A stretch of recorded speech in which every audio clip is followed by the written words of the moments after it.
What's up, guys? We are going to build a modular LBV.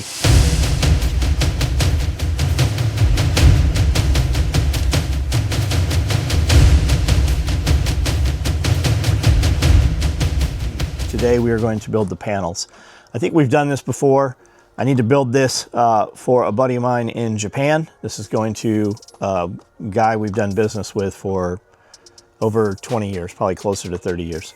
So we have some open orders for these. We're about to run them. I'm going to run this one, show you how we build it, and then build a new sample. It'll look the same. The product to the end user will be the same, but we're changing a couple of things on how we do it. So I've got a panel set right here that Cody has cut for me. First thing I'm going to do is process of elimination.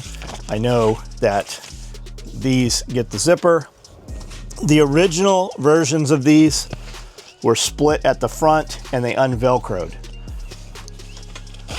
20 years ago, 25 years ago, I made them so that they have a zipper right here so that you can just simply close them.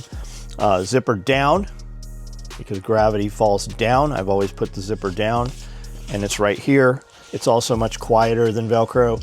Guys, really, while you can store things inside the entire panel, it is mostly for foam, for flotation. Also, that foam, putting like a cross-link foam or any type of rigid closed cell foam inside, it makes the panels rigid, and it thus transfers the weight to the belt that is around your hips, so you can take the weight off your shoulders. It really does work. You can go between weight on the belt, tighten up, and put the weight back on your shoulders by adjusting the same way you do with a proper backpack. With 8 mags in here, we were able to neutralize these in the water with foam inside of them. Neutralize, for you guys that don't know, neutral means it will float in the water just barely. If I am in the water and I exhale and start to sink and inhale a little and start to come back to surface, that's neutral buoyancy. We were able to make these to where they will float in the water with foam in the panels. In fresh water, you are more buoyant in salt water if you're not aware of that. So I'm gonna go ahead and put this on here and eliminate these pieces.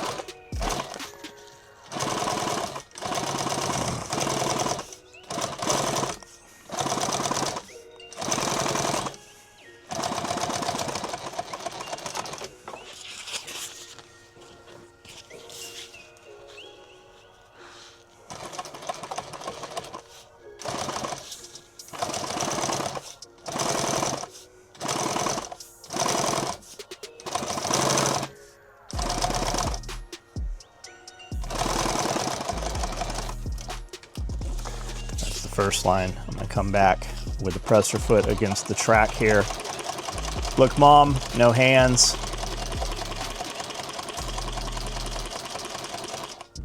That inner foot will ride right along that zipper track right there. Do you remember that song that was big in the 90s? I can ride your mom with no handlebars. Who was that? Is that the same guys as He's Going the Distance? That's Cake. He's Going for Speed. Is that Cake? That's Cake. I don't know. Are they both Cake? They could be both Cake. You know who the best band in the world is? Skillet. Who's that one guy that sang the... Who's that chick? Mexican radio? I want a Mexican radio. I don't know. I remember listening to that, I'm pretty sure, on Mighty 690 AM radio.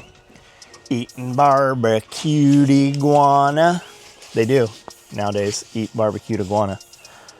I never have had barbecued iguana. I never saw it in Mexico. We used to go to this place called Carlos Murphy's, and it was kind of like all of the waiters and waitresses were in character. Ours was dressed as a leprechaun, and his name was Patio Furniture. And they're funny, you know. It's a neat place. It's decorated inside like it's a Baja type place. But on the menu it said, "Yes, we have no iguana." And then they had iguana eggs on the menu, But it was bullshit. They weren't really guana eggs. They were jalapeno poppers, basically.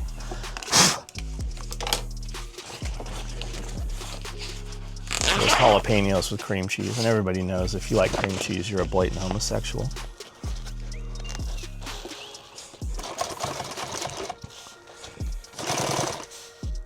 That's why there's been such an outburst of gay men. It's from the all the cream cheese they put in fucking sushi.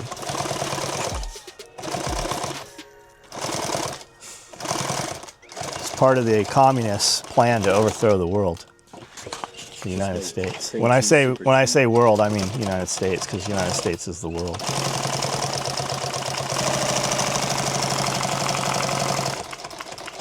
They make it so the only thing that's cheap anymore is cream cheese.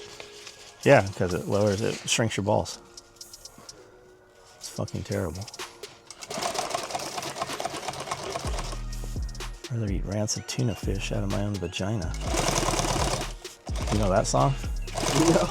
You don't know that song? No. Mom and Dad, this is Chasey. Chasey, this is my mom and dad. Now show them titties. No? You don't know that? No. It's Bloodhound Gang. I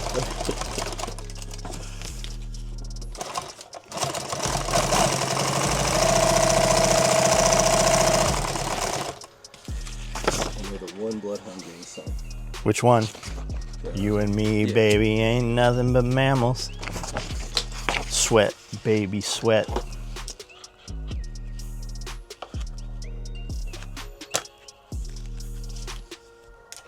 Ever done karaoke? Have I ever done karaoke? No, I just do all my own original music. Pretty much the best.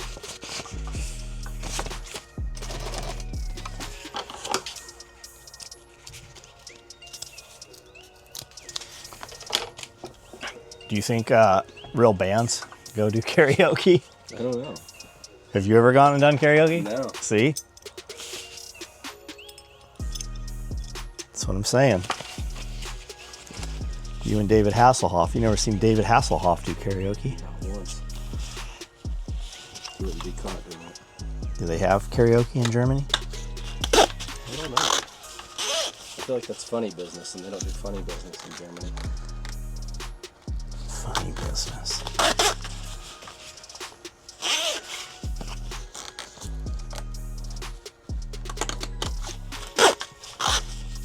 There we go.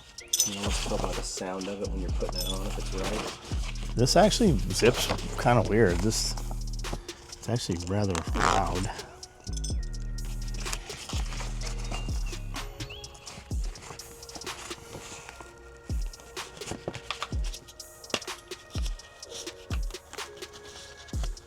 Can I get this back in here with it cut so low here? I should have put it on before I cut it. I should have tracked it back in. There we go.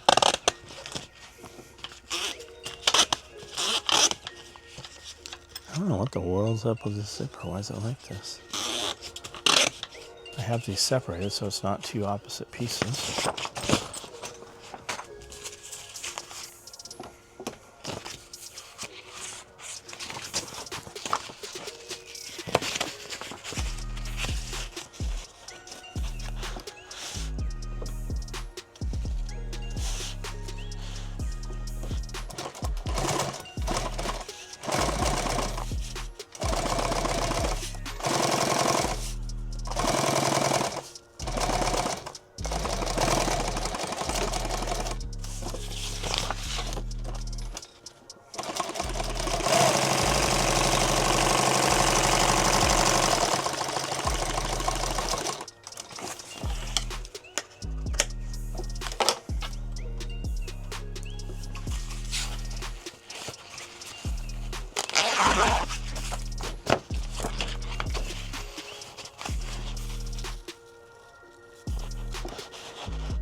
started making bags with zippers or anything like that? Did you start taking things apart? And Yeah. that's how you realized how they were sewn? No, I didn't take anything apart for a long time. I probably should have. We'd been fucking further ahead. I didn't have anything that I was willing to take apart.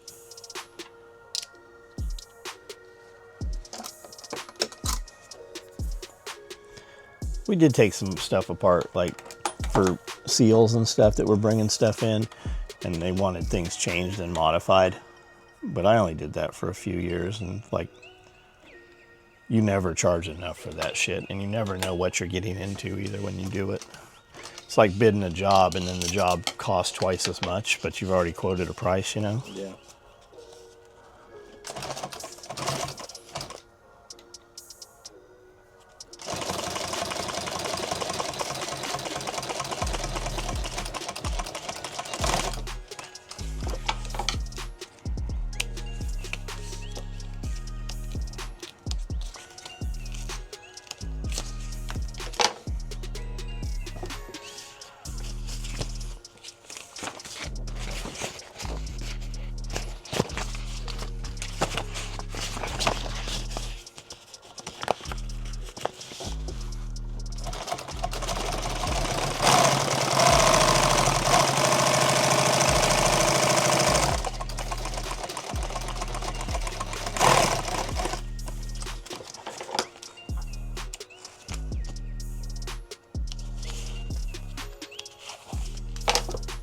This is the only zipper in this product, is right here.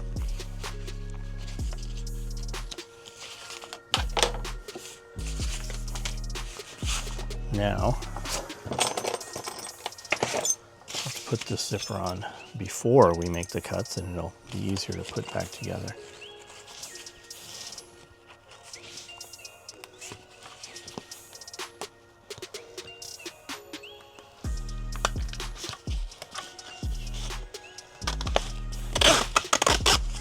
I wonder if these zipper pulls have come up different manufacturer. I know the normal pulls we ordered them at one point and they were out of them. She's like, we can send you this other stuff right away. I wonder if that's what these are.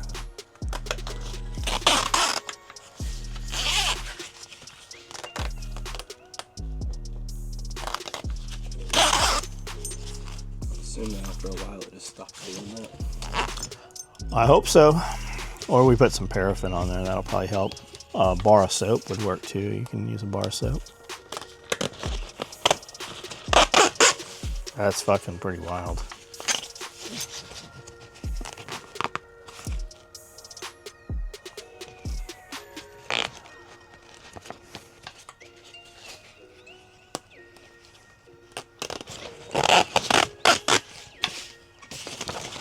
I don't know about that. They're gonna stay close well. Yeah. See that shoot up and almost put my eye out? Pew pew. All right, there's those. These, I'm going to make my marks at 4 inches, I think. Why is it 4 inches? Because that's how I cut the pattern the first time I made it. Where did the pattern come from? The pattern came from a standard woodland LBV, basically. I kind of used that pattern set, and then I wanted to put more pockets, so we adjusted it and basically just stretched it out a little bit. The peak of this is right about here. Peculiar purple pine man, a porcupine peak. And I have 4 inches in my head because I've made thousands of these. So let's connect these dots and see where that falls. Imagine that falls perfect, 4 inches right there. So we're going to put that strip of webbing. This is the vertical that attaches it to the shoulder pads. This is also where the belt attachment will tie in so that it pulls all contiguous all the way through. That's your word for today, contiguous. Is that a real word? Yeah, it's a real word. If it wasn't a real word, I wouldn't have said it. Everything's a real word once I say it. Are you messing with me? I don't know. You've never heard contiguous? I've never heard contiguous. Look, ask ChatGPT. You and ChatGPT. What was the first thing I told you today? ChatGPT's wrong all the time. Yeah.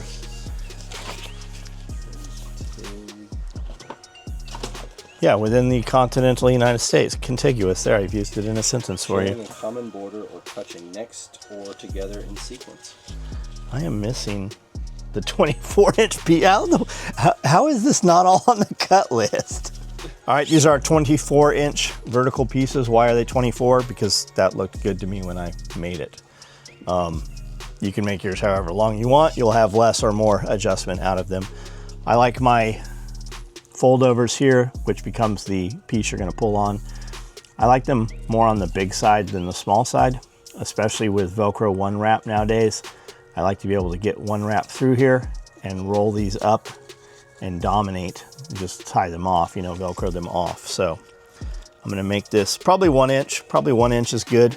So you're going to lose 2 inches of that adjustment. So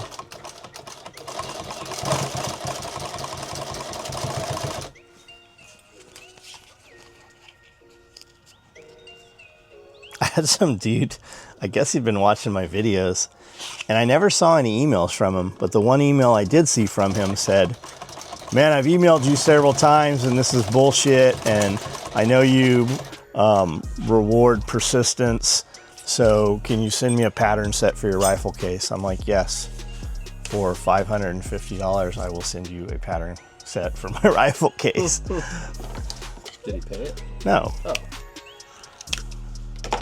I mean, if he can build one, he'll make it back. So. I mean, buy the fucking rifle case and cut it apart. Like, people don't realize, like, there's so much shit. You could go to Walmart and just buy a backpack, cut it apart, lay it out flat, trace your shit out, come back around it and add a 1/2 inch all around the perimeter, because that's most of the failure point, is that they're using shitty material.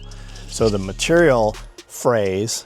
A lot of times it's not even that the thread breaks. The material comes apart. That's why you're going to use good material, and you're going to add a 1/2 inch seam allowance all the way around, because you're going to sew a 1/2 inch in. Your bag's going to still be the same. You're going to have that material inside on the edge so that the material's not going to fray because it's not so close to the edge. Plus you could seam see it cut, you know, you could edge tape it and clean it up on the inside. But you could take any backpack and just put pals on the motherfucker, and boom, it's a military bag, or build it in camouflage. Like no bullshit. Our day pack is a JanSport backpack. Like, I cut a JanSport because a dude was talking shit. He's like, your stuff's no better than JanSport. And I happened to be at a Barnes & Noble, and they had camo JanSports on sale for 35 bucks. I bought 2 of them. I have a whole video. You can see it on here. It's on this YouTube channel. I shot the video and edited it myself before, I don't know where Brando was. And it's like 2 hours long of me just building this fucking backpack. And we put them up for pre-order that weekend. We sold like 500 of them that weekend.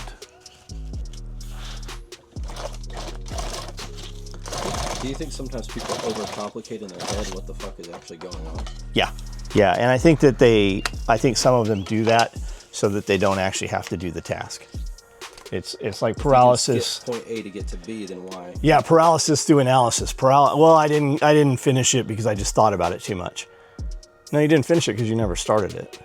Like, well, I was scared of failure. No, that's just the bullshit that you tell people nowadays because everybody knows the term. And rather than saying I'm just a lazy piece of shit, you're like, well, I was scared to fail. So now you're a victim.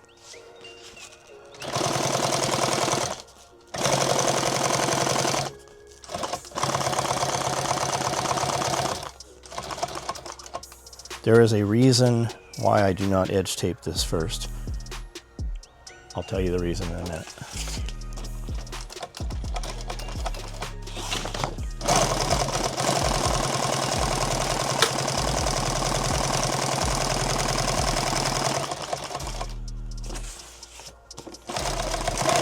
That lesson stays in my head because I have sewn, I don't know, 50 rigs, so 100 panel sets, to realize that if I sew this all the way down, I can't come back and edge tape it. And I had to sew all these down, so I had to gently cut 100 of these off. And the reason is because you can't edge tape it first, because if I edge tape it first, I can't put the webbing underneath the edge tape that goes here next. That's why. So let's go ahead and eliminate these pieces and do the same thing here. I also always fight with myself. Do I start sewing here or do I start sewing here? And the answer is I like to start sewing here because this is the lowest edge. And now this is here and it doesn't pull it away from the edge as I'm sewing it. So when I get back down,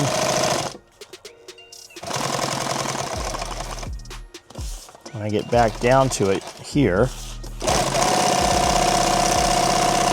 that other panel, I did not sew here first, and you can see what I'm talking about. You see how this has some shift to it? How it's not on the edge? Because I sewed here first, and then it shrank coming down. Whereas if I sew it, as I come back down, it's there because that was the first thing I sewed. Does it matter? No, it doesn't really matter. You're gonna cover it with edge tape. It's off by 1/8 of an inch. You got 1/2 inch of edge tape concealment. So there's that. Now, off of these, we're gonna have, like I just said, 1/2 inch of edge tape concealment. Right here, I want my first row of pals to be 1.5 inches wide. So I'm gonna come off of here. I'm gonna actually make my first mark. 2 inches is where I actually make the mark. So let's go here.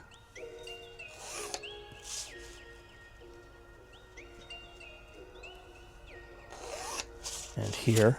You don't really need that one. But if you have your trusty, only you can prevent forest fires. If you have your trusty, what is this guy? Who's the Smokey the Bear? It's 1.5 inches.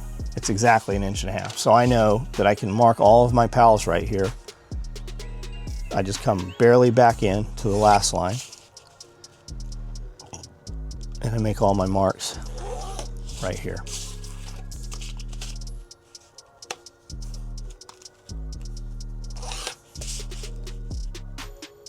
As I'm making these marks, I rotate this pencil so that as it wears it down, it still has a point.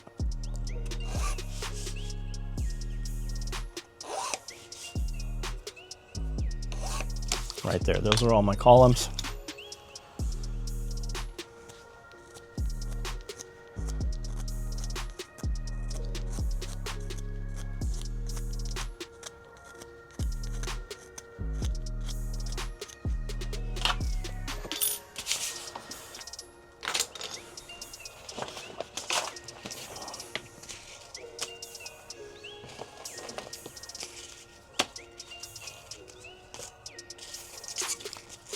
Going to have 1, 2, 3,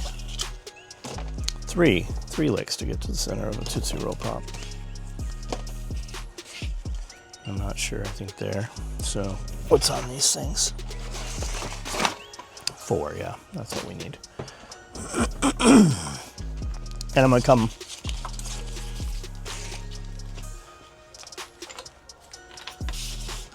I want my middle row to be right in the center of this. So I'm going to go from here,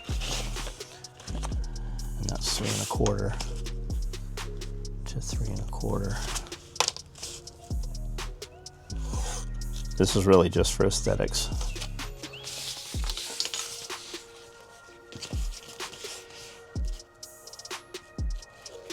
All right, no, underneath, there we go. Nope, that's on, I need it on center.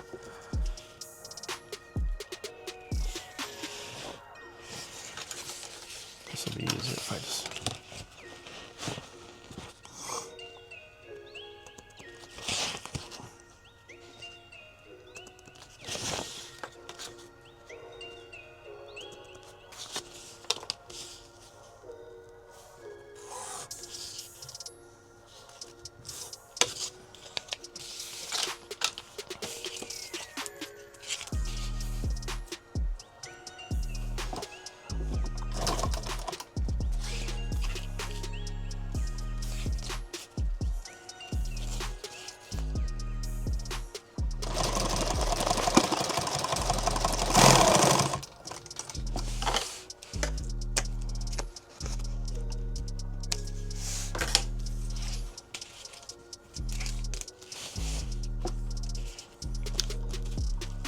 Is that come out? Does that come out? It does not at 1. That's why I didn't make my mark 1 inch off the bottom, because I want it centered off the center of this. So let's go ahead and get this tacked in here. Go ahead and travel across to tack this in, because I did not tack it in well, although we are going to conceal it. We still want it sewn in well.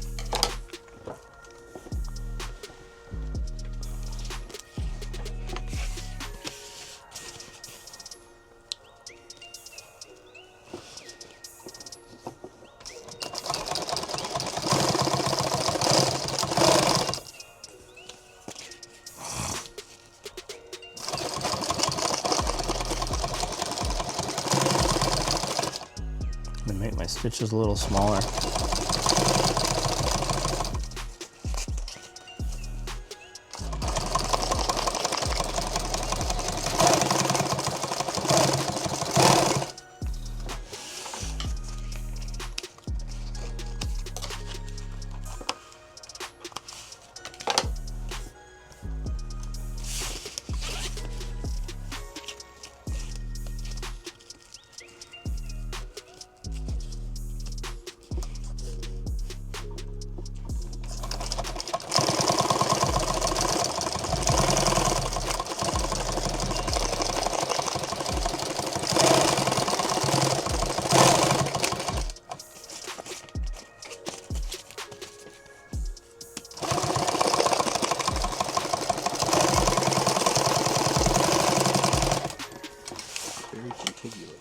Yeah.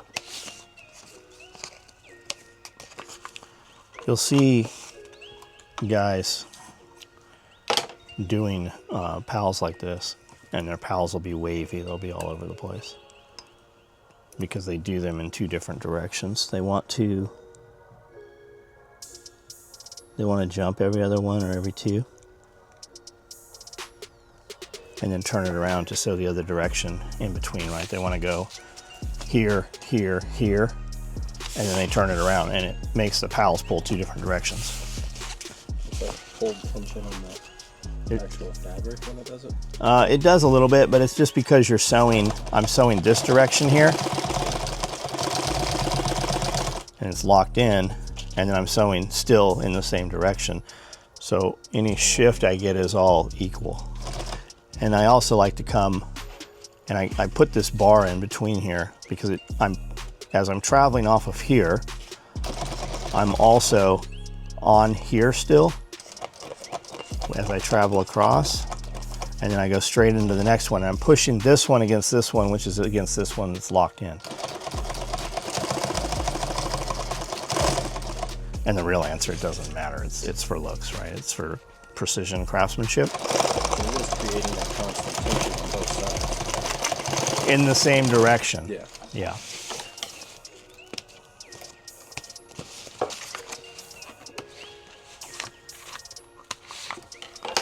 You get to where you can do pals well, you're better at everything. Which this is going away. Pals is going away. There'll still be guys that want it because they don't want laser cut. I don't want laser cut. But there's a place for it, like for building assemblies for the back of a mag pouch. If we can just laser cut, and then we can use Velcro one wrap, or we can use just malice clips to put it on. All we have to do is sew it down the sides or sew it on the top, and then we have a channel where we can also pass a belt through there. So we just have all those assemblies pre-made, and we just sew them on, and it removes the skill, because this is a skill. We get girls that sew these things just completely fucked up. Like, no matter what they do, like, she cannot set pals, whoever that is.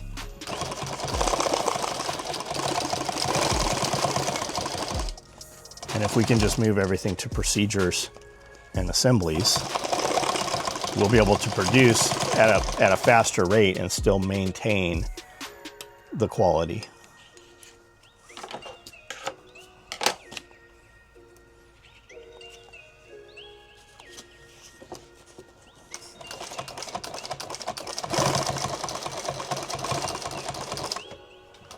Just still keep cutting that through. Yeah. I'll just deal with it. If I have somebody come fix it, something else will be wrong with it. I can tolerate this. It'll eventually smooth itself out. As crazy as that sounds, it does in fact seem to be that it will in fact smooth itself out. It's like the car power steering wheel, man. Just keep running it. Put a little deodorant on it. Is that the deal? Yeah, man, a little Old Spice on there. See, I am getting shift. I am considerably off where I thought I wanted to be, right? If you look here, I am getting pull. I am way above that line, whereas if I come down, it's going to shift greatly. If I just continue on this line, you won't ever see it. You won't know it's there. I hope.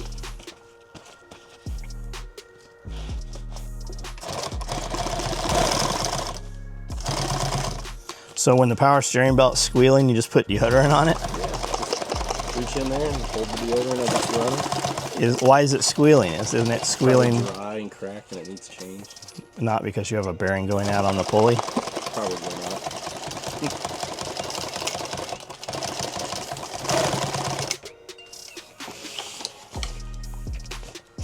It's kind of like squeaky brakes, just WD-40. Are you shitting me? No, I am shitting you on that. Would that make it not stop, or the heat would burn it off pretty quick? I would say it would probably still stop. Maybe the first brake would be a little weird.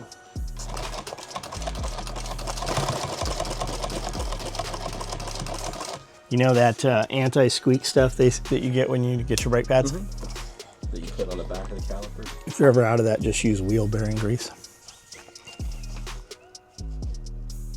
Not really. How many times I've had companies put brakes on my car and they didn't put that on there. How do you know they don't? Because it starts squealing. And then my dad looks at it and he's like, dry as a bone. So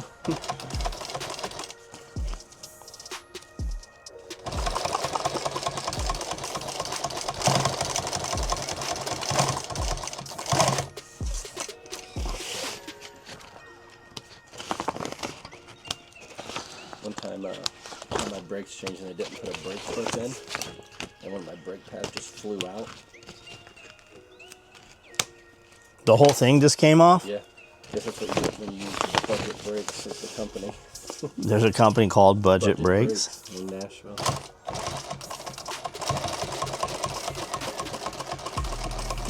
What company's known for brakes? Didn't there used to be like brake stores?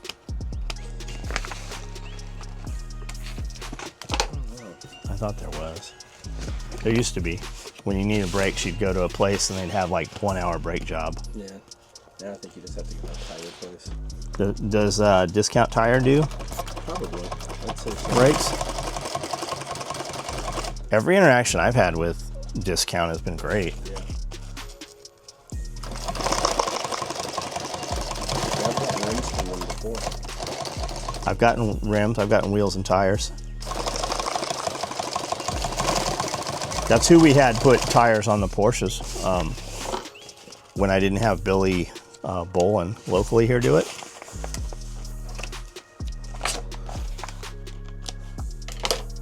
Billy worked on my Range Rover and everything, man. He was great.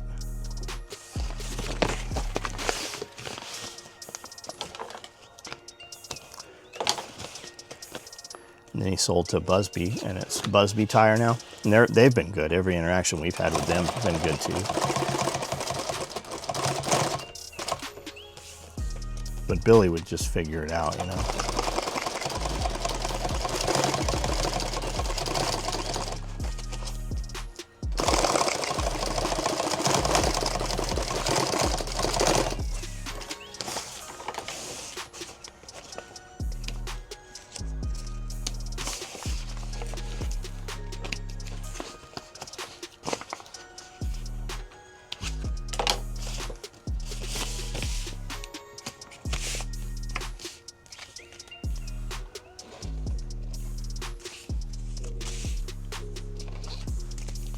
I know I have a lot of pieces here. I did not keep them separated.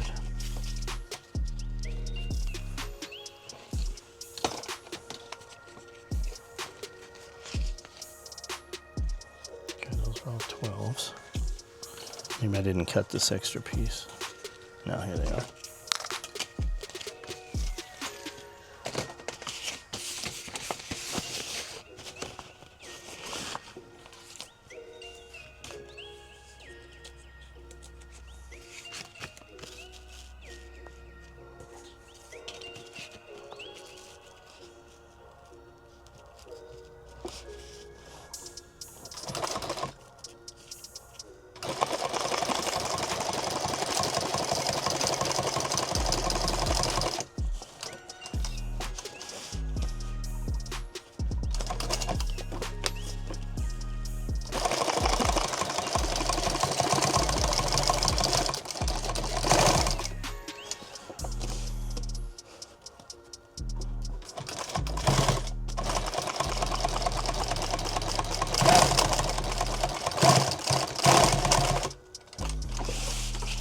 doing something weird underneath here. Watch. See, it's like backlashing that bobbin thread. I don't know why it's doing that.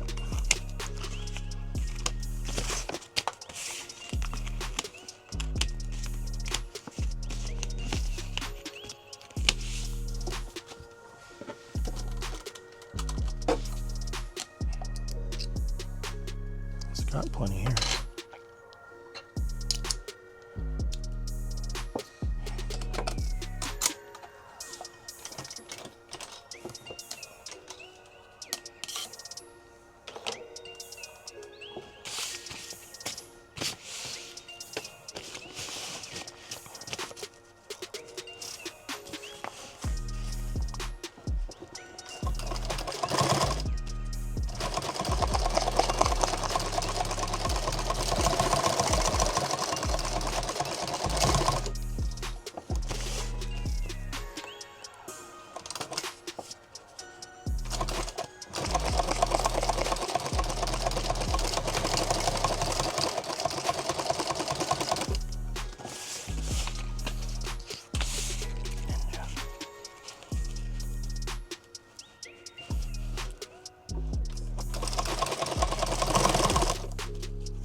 Last year too, that's weird.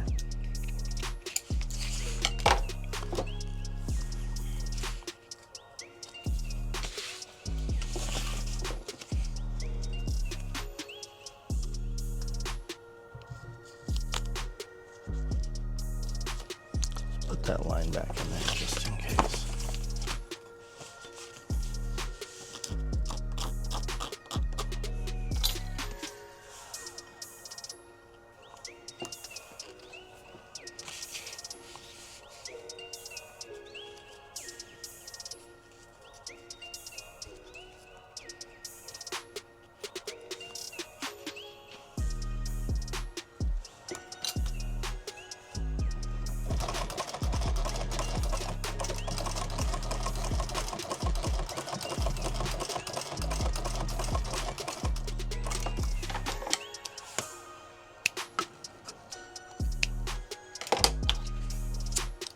Much better.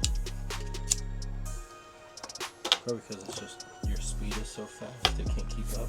It's usually what it is.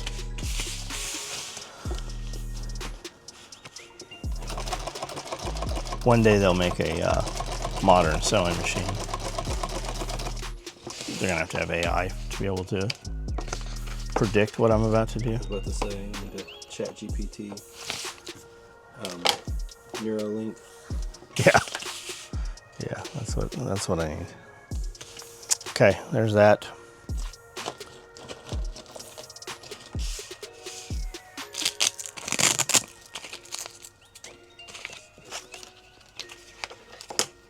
I did not cut this on the hot cutter. I scissor cut this, so I'm not.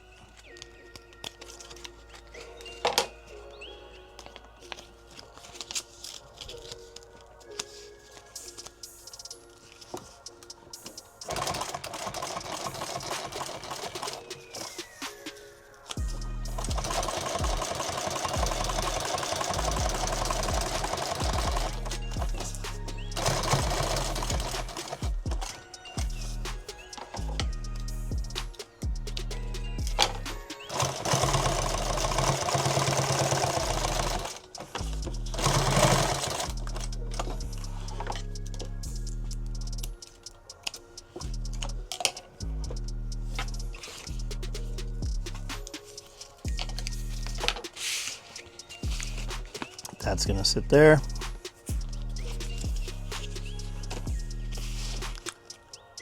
Do I want that on? I'm gonna dock these corners some. I usually do this on, we're gonna do this on the hot knife. It'll be a lot, well, we gotta do it right now, I guess, if we're going to.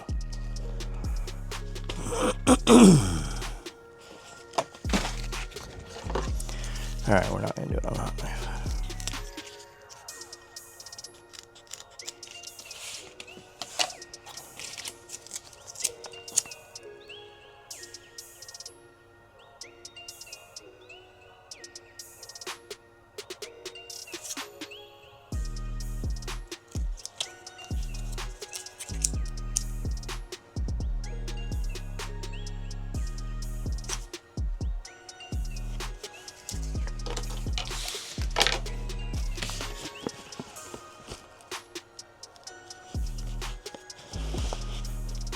No, we need to edge tape this first.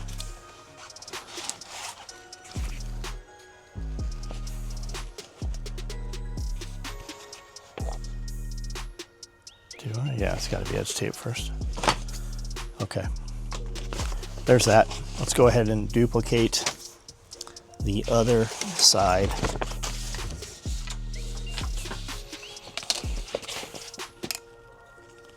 Six and a quarter.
It's like a monkey fucking a football.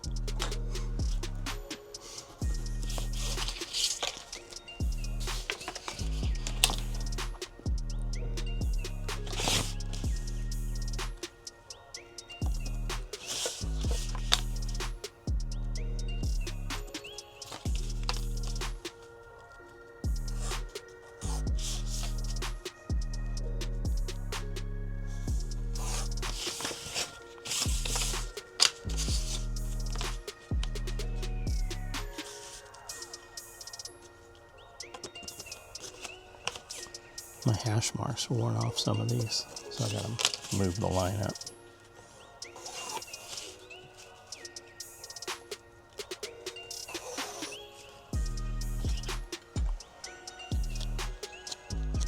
Probably be easier to not put green on green too.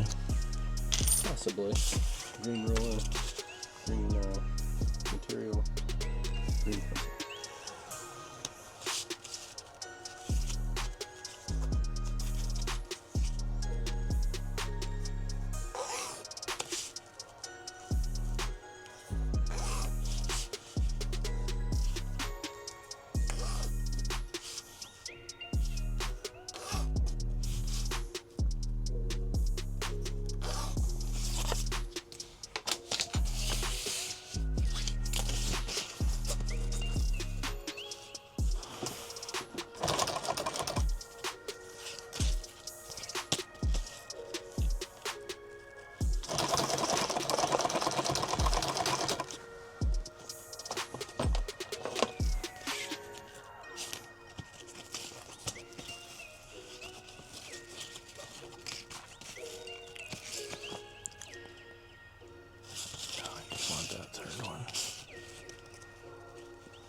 What's that? Edge tape.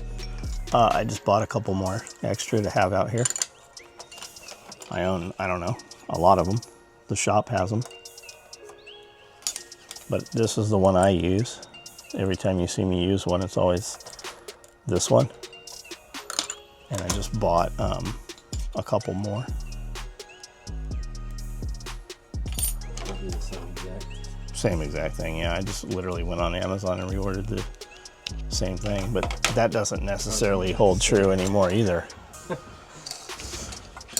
I've ordered things that were the exact same thing and they sent me something complete. I just ordered rabbit water bottles for the rats, you know, and I ordered 32-ounce water bottles. Reordered the same part, showed 32 ounce. They sent me 8-ounce bottles, a whole case of them. I even double checked it to make sure that I ordered, it said 32 ounce. So, Like this all equals out to 32 ounces. I don't fucking know, man.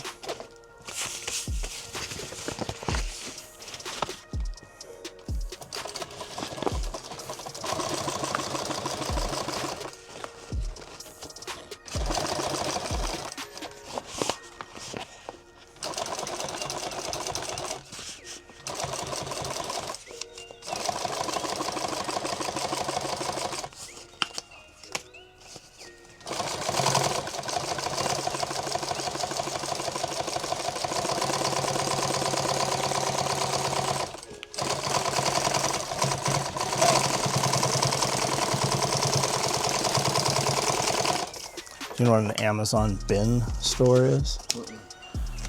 Apparently it's like return merchandise or something. They come in these big Amazon pallets. And depending on the one you go to, you dig through it, or the people who run the store have already merchandised it, so it's laid out like a Goodwill or something. Like one of those dig and find places or whatever. Yeah.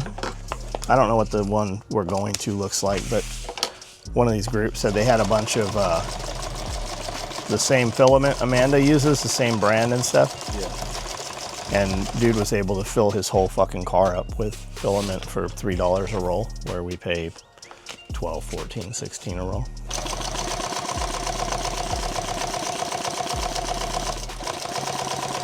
They have one of those in Jackson. No, this one's around Nashville.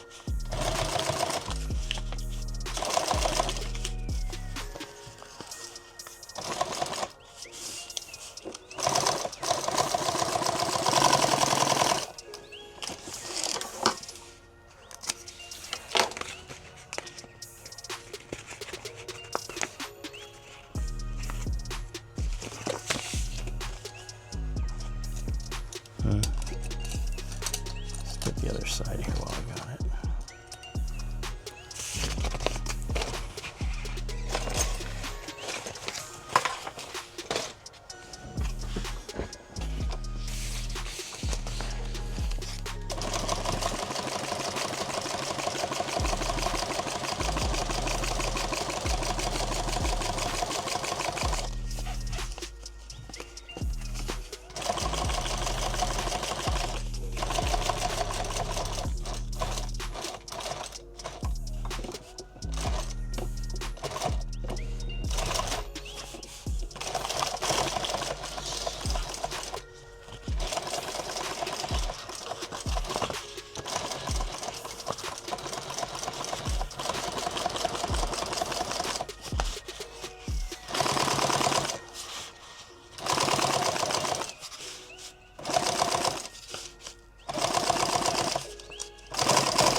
how I got a dead lighter out here.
A lot of people will edge tape over this, and then if that gets pulled on and you break that, that's only one line of stitching. That's why I'm stitching back and forth here, locking that in there nice with 3 lines of stitching. Right here is why we didn't sew this 1-inch webbing down originally in the very beginning, so that we can cleanly edge tape this. Then we will go up and sew this in place. Did I just miss that? Oh no, I'm on there. This one doesn't matter because there's no column there. It doesn't need to be tacked.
It's almost Christmas.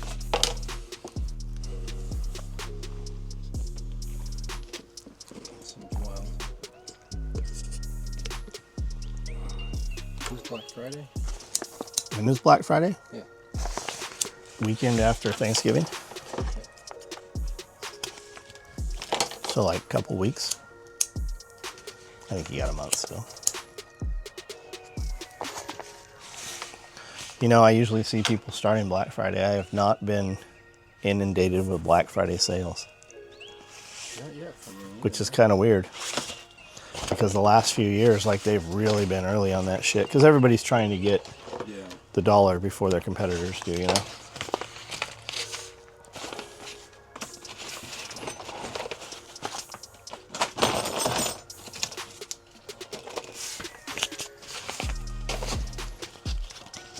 Run a promo or, you know, whatever you're going to do so that you get your customers money before they spend it somewhere else.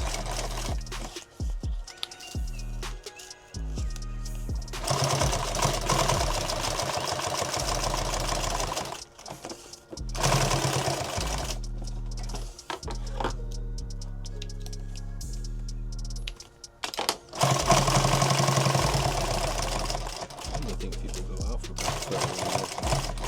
No, I don't think so. It's all online.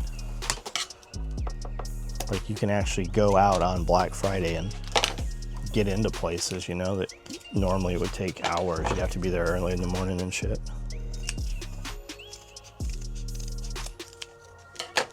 I'm not gonna be able to do this with this. I need to go burn this properly. Let's go do that. I just went in there with the hot knife and cut these. Your friend will be a Weller soldering gun. There's a flat blade that comes in that kit.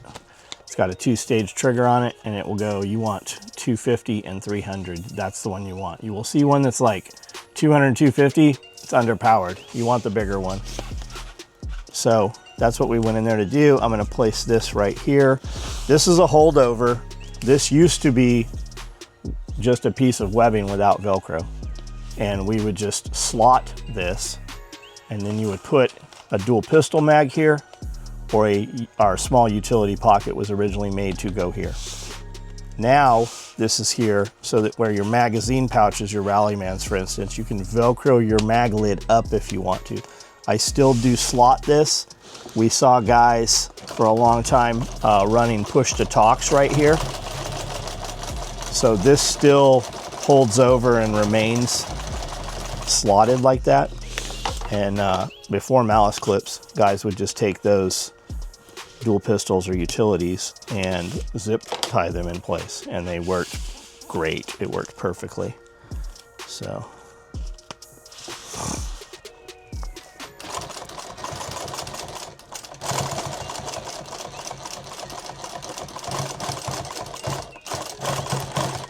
also, where this goes, when we get to sewing up to the edge, I do not sew through all of this. I just sew here, tack it in. So here, tack it, come across, tack it, and then here. And that basically leaves a channel that's about, it leaves a mouth right here that's 1 inch that's open. And what we saw guys doing was running cables through there and also running flex cuffs up and around through there also with those slots. We used to see guys, they would cut little cuts inside the inner panel to route cabling and wiring and stuff through there.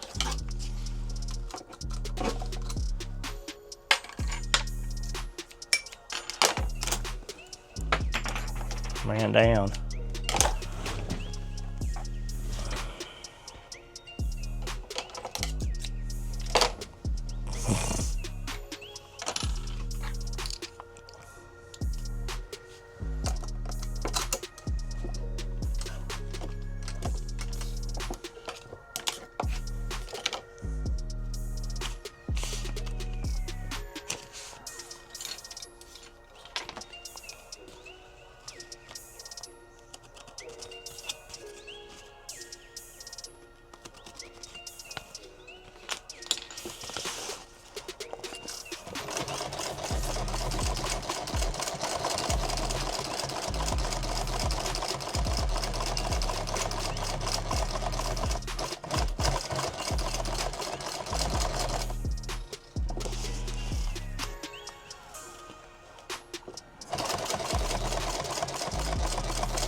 I apparently do not have these wheels locked.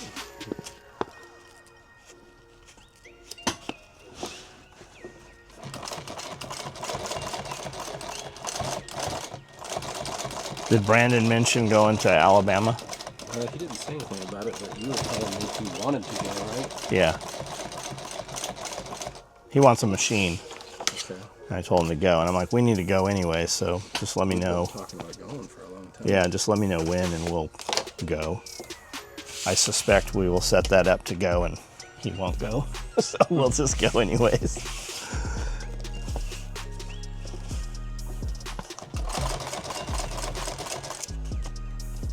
I want that up a little higher. Is it like a really big warehouse of them? Yeah. And what town's that? Colliver?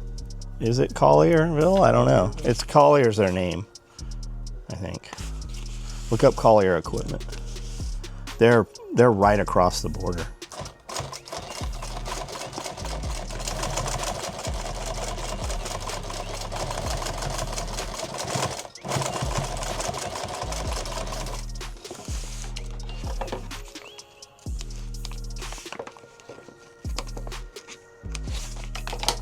They've been Lauderdale County? They've been like super reactive. Anytime I ask them a question, they answer you like immediately. Like, they seem great to do business with. I'll look up the directions. We've sent a lot of people to them.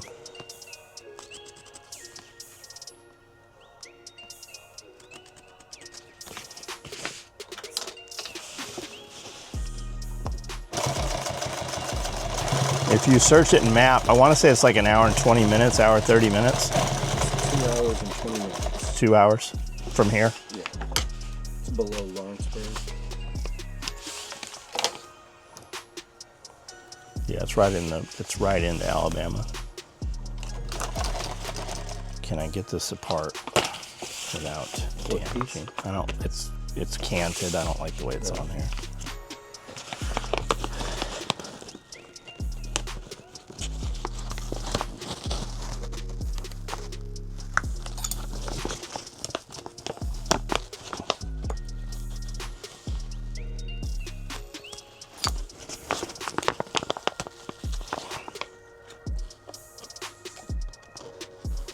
That helps.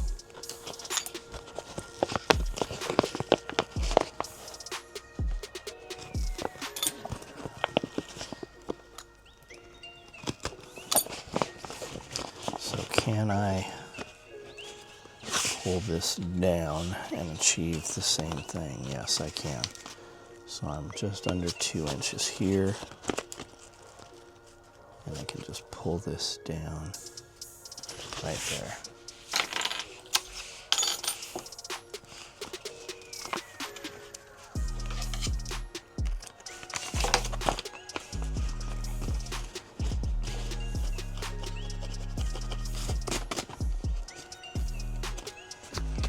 What are you doing this weekend? Got a friend flying in from Russia, but he's already in the United States. He's in California right now.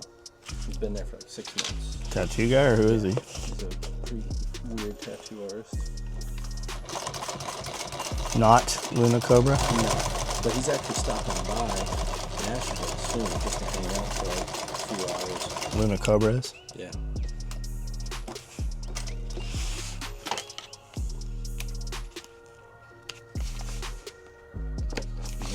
Open a shooting range in Texas. That's what you said. He's wanting to meet one of my friends, Scott, who owns a shooting range right over the border of Kentucky. Who's that?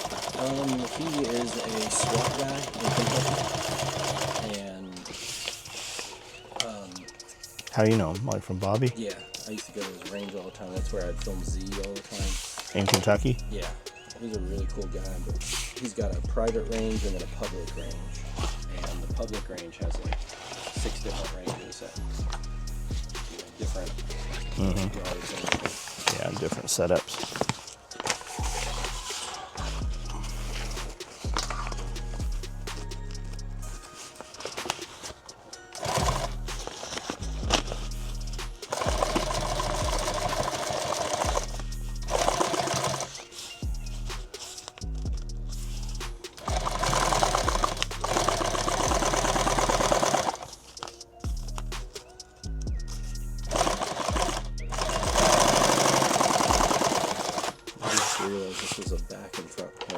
Yep. to the same piece. Yep.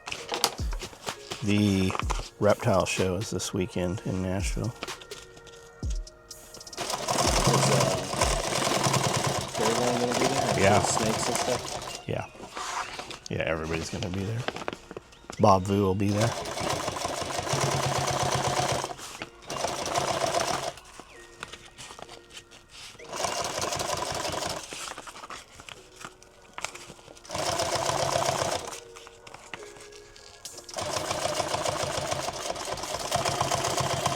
Snake Farm will be there. Are you guys going to the Amazon store that day too? I don't know about, maybe, I don't know. I don't know if we are.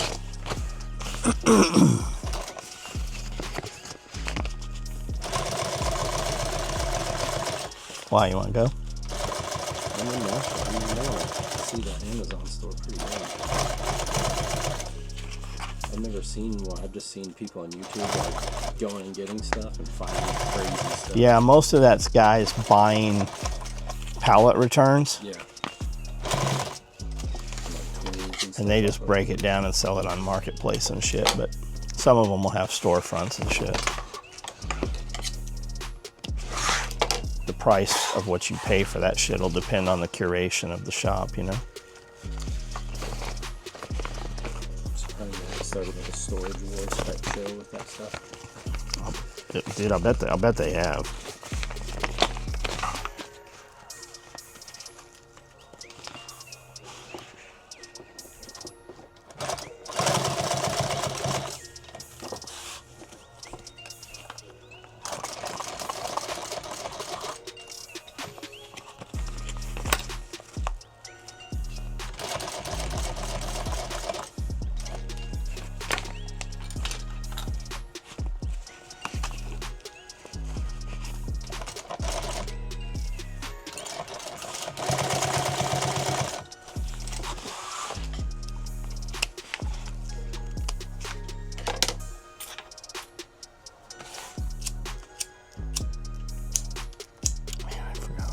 Yeah.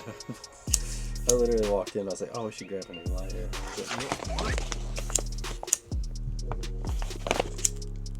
That laser has a way of sidetracking. That's what I look at.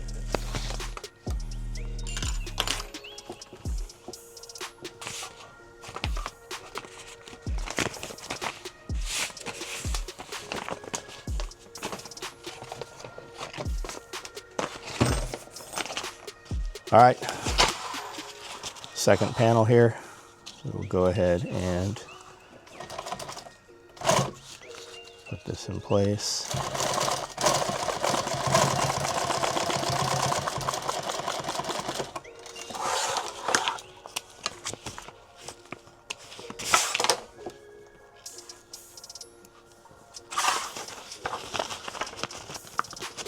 Man, I smell that basil.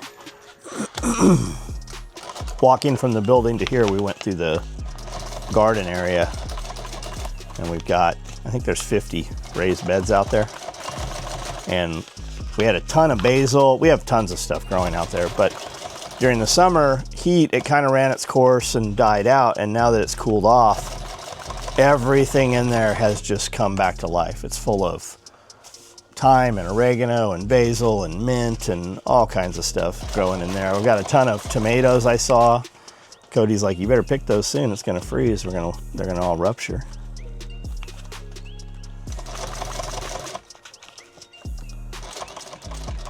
I saw, because my emus ate all of the sweet potato vines, just out of the blue. I don't know if they sweetened up or what, but all of a sudden they ate all of the sweet potato vines. So they've taken all those beds where they were growing and kind of scalped them, and there's just massive sweet potatoes in there, and like the worst dirt. I'm gonna pull them out and see how they are. I think I'm gonna cook some rabbits or kill off some rabbits this weekend and pressure can some rabbits.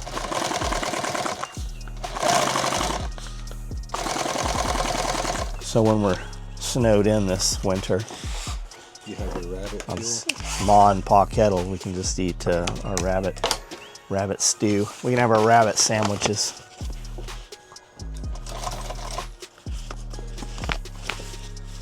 Anytime you look up cooking rabbit or meat rabbits, it's always videos of like old white folks. There's not like colored folk or anything. It's all white folks, old white dudes. And he's like, I like to pressure can me some rabbits.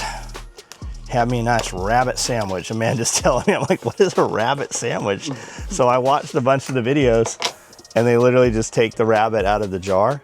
They put a whole rabbit or a half a rabbit in a jar, pressure can it. They pull it out and put it on sandwich. Like, no lettuce, tomato, no ketchup, mustard, mayonnaise, not just rabbit bread.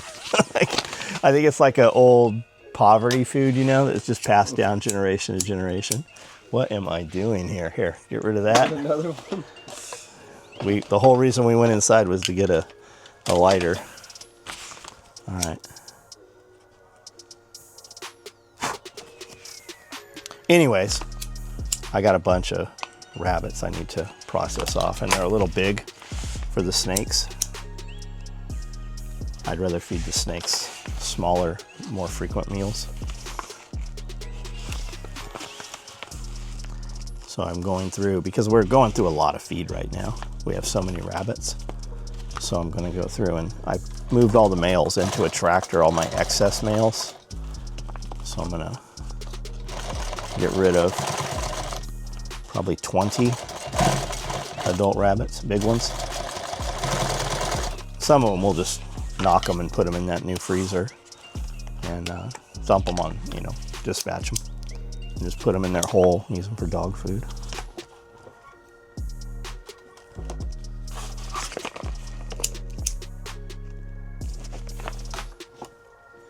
Get Josh to come down here and make some rabbit fricassee. I don't know what that is, but I always heard it from the cartoons, you know, rabbit fricassee. Wasn't that was it Elmer Fudd and Bugs Bunny? I don't know. Elmer Fudd was always trying to get Bugs Bunny. You wascally wabbit. He had the blunderbuss, the shotgun with the big funnel on the end, you know? You know what I'm talking about? Yeah.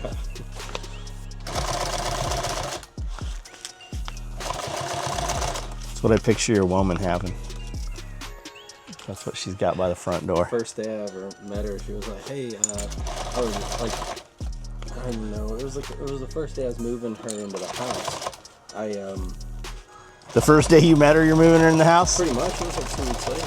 Okay. But I grabbed her rifle out of the closet and At her house? yeah, and she was like, "Oh, it's unloaded, everything. There's nothing in it or anything like that." And I'm just like, "Okay, cool." No, never trust that. And then I was like, I pulled it out and it's got one in the chamber, everything. And I was like, man, I was just throwing this thing around. What kind of gun was it? It's just a little 22 that she had with the rifle. There's plenty of people been killed by unloaded 22s. Yeah.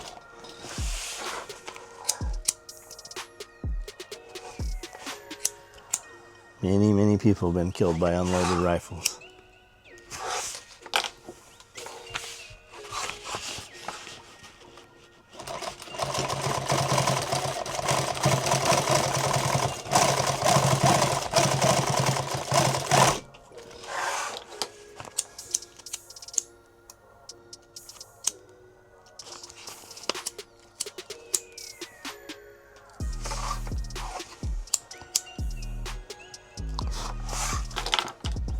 These other pieces are going to get edge taped. I just want to sew them closed good while I'm thinking about it.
edge these up.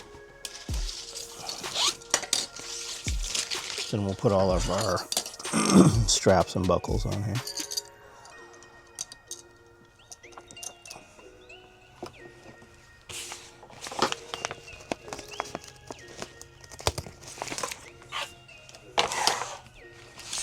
We're about to build a bunch of these. That's why I'm building this. See if there's any changes I want made on them. We've not made any of these in years and years. I've made a few of them, but production has not.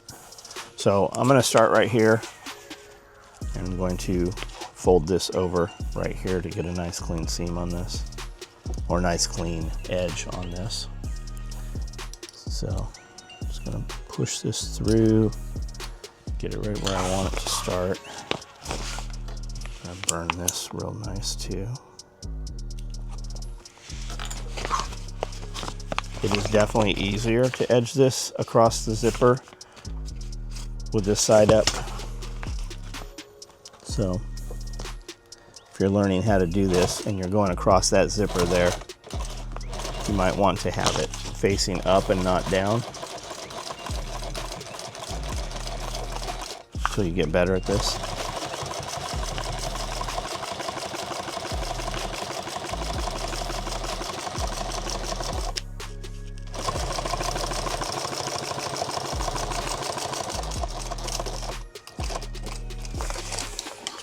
You could totally 90-degree that and right angle it. I'm just going to do it in separate pieces right here.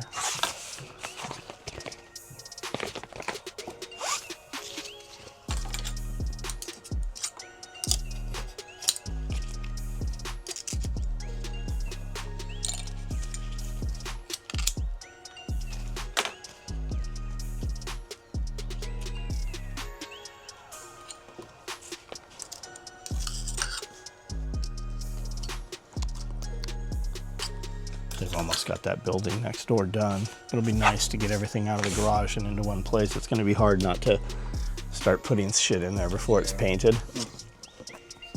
Which means I just got to turn her loose and let her paint it.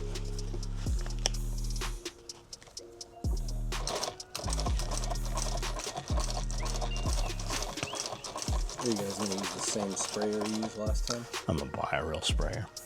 I'm going to buy the Lowe's one, the blue ones, you know? Yeah. Same thing Rob bought. I saw him say, man, I've used all these different little sprayers and every time I get a little bit better one, but I never just bought the real one. And oh my God, it is so different. Like, yeah, because it'll pump right out of that 5-gallon bucket. Yep. Whereas those Wagner ones, they're nice. The first one, you got to hold like a half a gallon of paint in the hopper. And then the next one has a 20-foot hose, but it only takes a gallon of paint, you know? But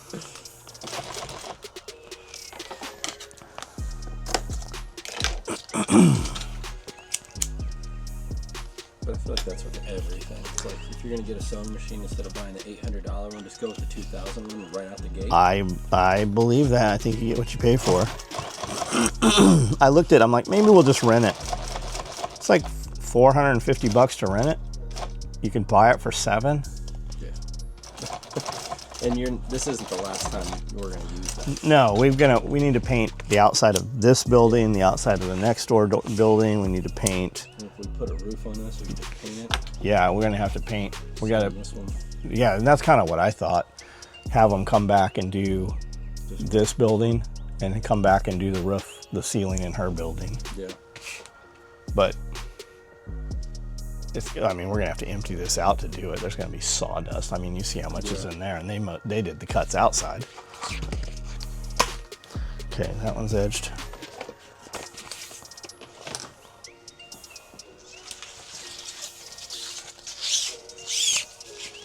When you buy edge tape, you are looking for 5038. You'll see it as gross grain ribbon. You'll see it as edge tape. 5038 nylon is what this is. And this is stiff.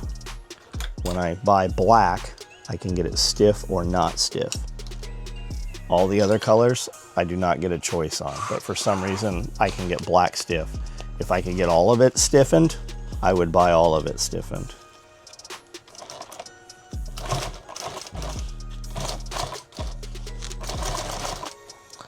See how this is perfect right on the edge? Yeah. When you're starting to do this, you will fight with that. And I wouldn't fight too much with it. I wouldn't really tack it in to start with. I would just run it.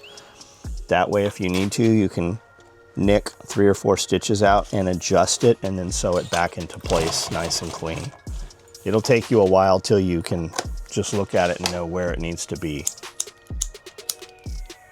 That's okay.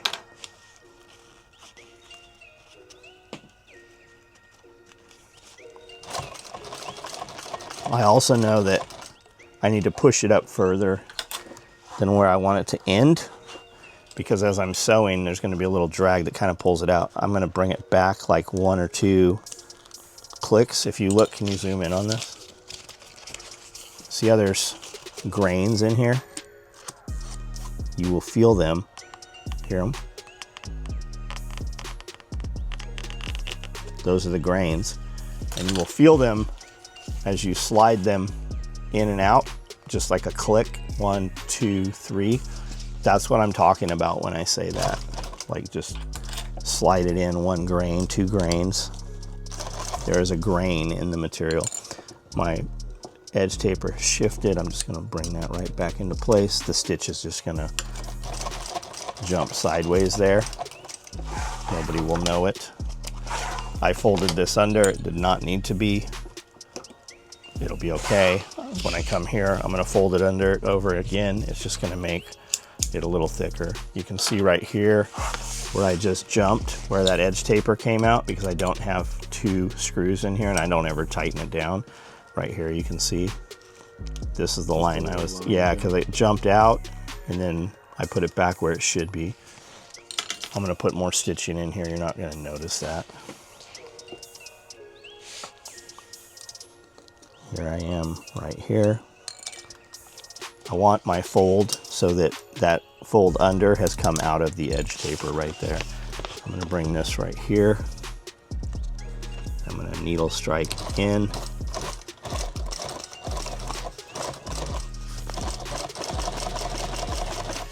Every few stitches, I want to make sure that I'm not rolling the work up inside the edge taper. That's where these little screwdrivers really come in handy.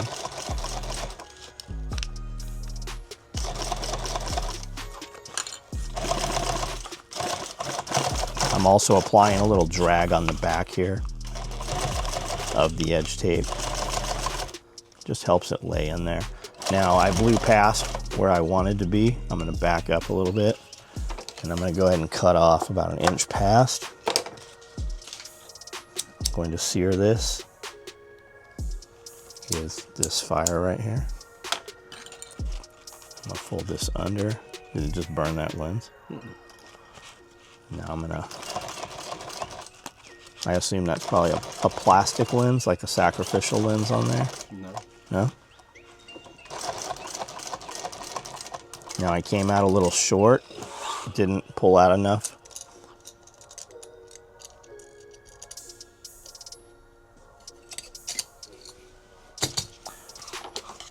So we now have an opportunity to show you what I was talking about. We can go ahead. Now, I had a lot of this folded under, so I've got to unstitch it all the way to here.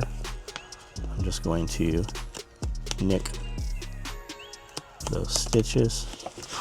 I do want to get them out of the back because they will pull these into my sew. They'll kind of come, you'll have a little rat nest if you don't. And now I'm going to adjust this about 1/4 inch.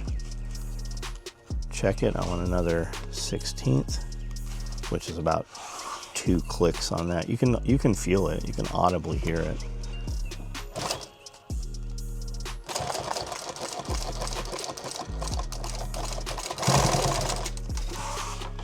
Now, perfect.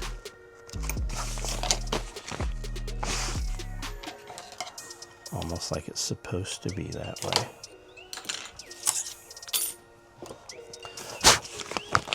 All right, Now, if you have a right angle edge taper, you can probably do this a lot easier.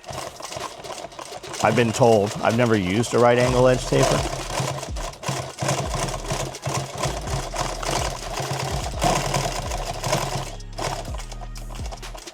A craftsman, guy working one-man shop, he'll have edge taper, swing out edger or whatever. I've never used any of the fancy edge tapers.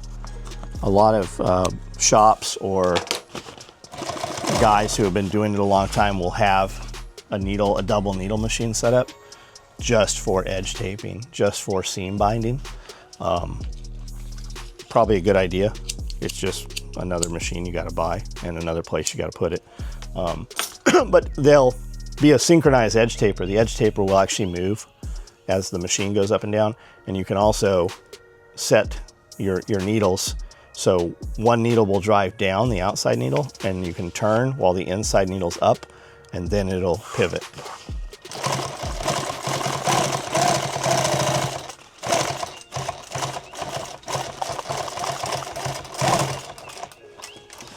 Or you could just figure out how to do it with a single needle and have skill, lots of skill.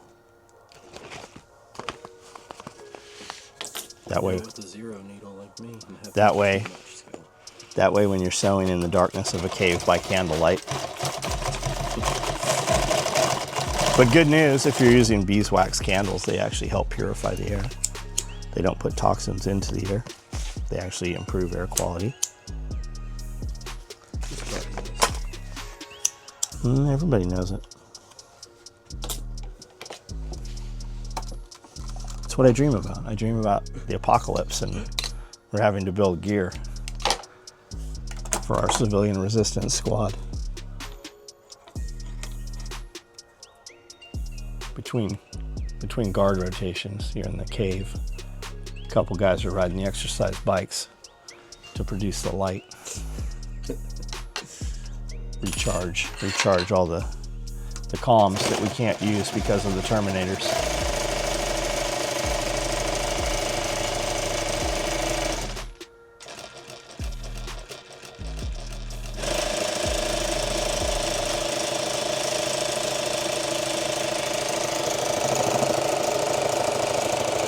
Skynet became aware.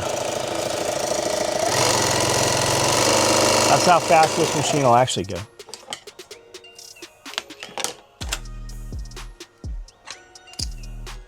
That's all it ever sounds like when I'm running it. Yes. It's like when I let you drive one of my cars and just keep it in neutral.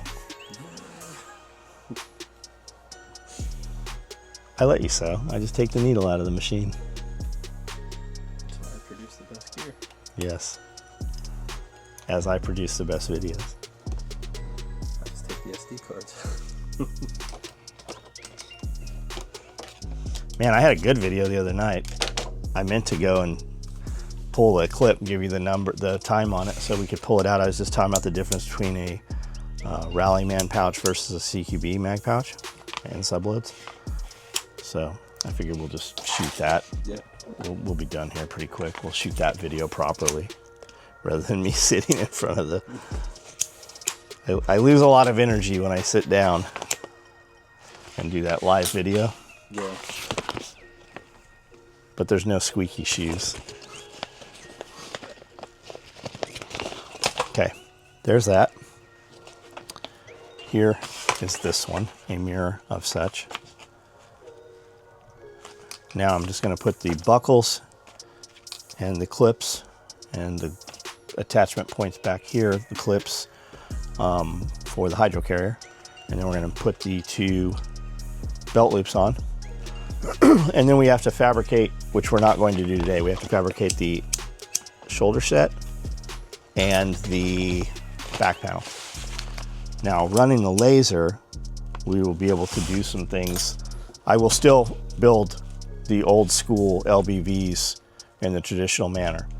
But a lot of the stuff we're going to be able to do with the laser, we will be able to do those shoulder straps much less cumbersome with much more adjustment because we'll be able to run a track of webbing, a track of Cordura, laminate Cordura down that is slotted coming down. And what that does is it gives us a ton of area where you can adjust your straps for your sternum strap, for instance. It also gives us 15 points where you can run one wrap Velcro for routing hydration tubing, routing comm wires, and anything else, battery management and stuff that you would need to use for all of the stuff that everybody's using nowadays. As neat as that is, there is a lot of talk that you can be located and actually drone struck off of Bluetooth, so be aware of that. There's also a lot of chatter that they can disable anything that is battery powered on the battlefield. So if your optic is only batteries, how fucked would you be if you didn't have backup sights? Because a lot of guns don't now, and you were relying on a red dot sight, and all of a sudden your shit just ceased to work. How fucked would you be? Just keep that in mind. If you're doing this, you're probably also thinking about the other. Are these 12s? They are. Let's eliminate these. Also, hey, if you're thinking about this stuff, you should probably be thinking about TJ, my buddy Bear from Bear Independent. He's got a series of videos called Civilian Resistance Operations. Pretty badass. He's got 4 or 5 videos out in the series. And this one was light machine gun from a civilian perspective, because you don't have a battle fed, you don't have a belt fed. There are some belt feds, and I know the Shrike and the Fight Light uppers and stuff, those are super neat.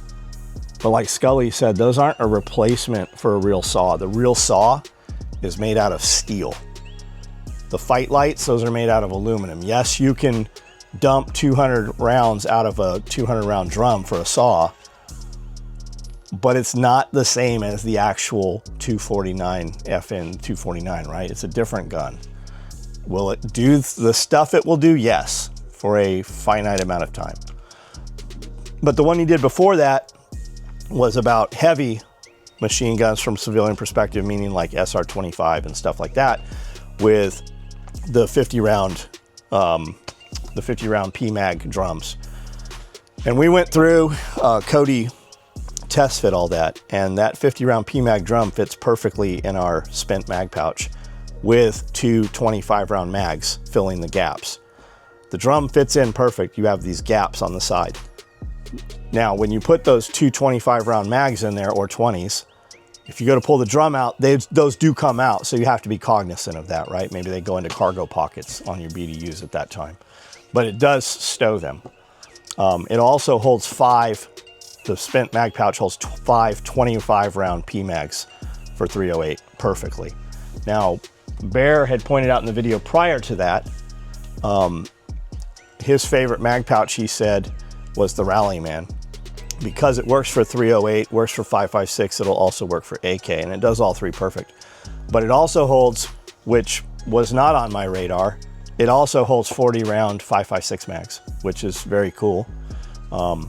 So just something to think about. Just actually, when you're putting this video up, hit me up, if you will, and I'll give you the links to that video series, because it's worth everybody watching. Like, if you're watching this shit, that other shit should definitely be on your radar. And I heard him say this morning, he's like, that video we just put up over the week, because he's been putting them up each weekend, like on Saturday morning I wake up and the video's there, or maybe it's Sunday morning.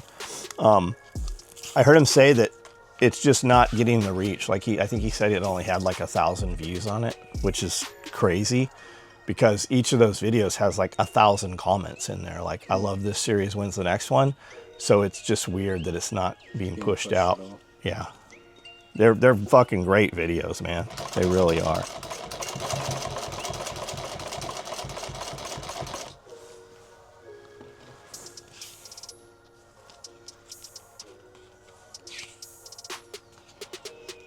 Civilian resistance operations, I like it.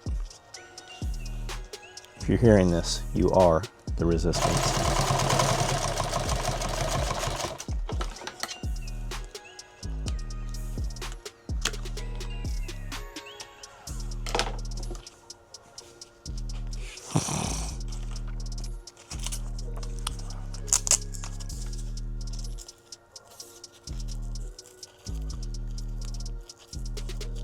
He had another cool saying I heard today too, this morning on one of his videos. I'm going to do a shirt off of it. Ruck, truck, home plane. I think that's what he said. Ruck, truck, home plane. Let me see. I actually took a note. I sent it to Jason, our t-shirt guy.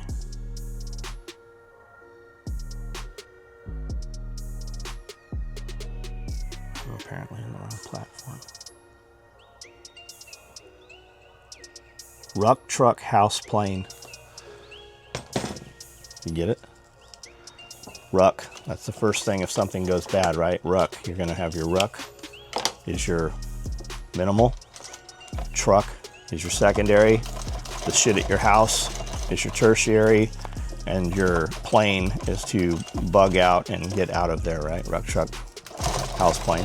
But I just pictured it as a shirt that's a fucking dude rucking, and then a badass built out, you know, overland truck, and then from aerial view, like a homestead farm, and then a plane. And then I'm like, well, what kind of plane would you have? Ideally, you know, you'd have something that you could go far and fast with, like fucking Learjet or something. But really, it'd probably be like a tundra plane, you know, where you could land on very rough terrain, like an Alaska plane, short takeoff, short land.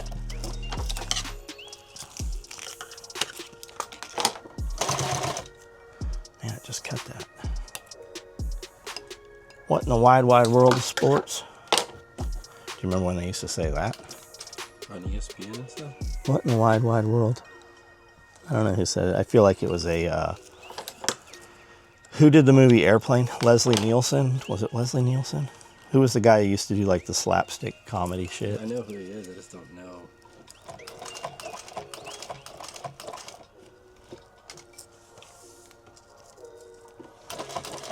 I've had that taste in my mouth before. It's got a little wang to it, and they had just peed in the punch bowl. I never liked those movies. I've never actually even watched those movies. Really? No, I've just seen like a few clips of them. I just didn't think they were funny.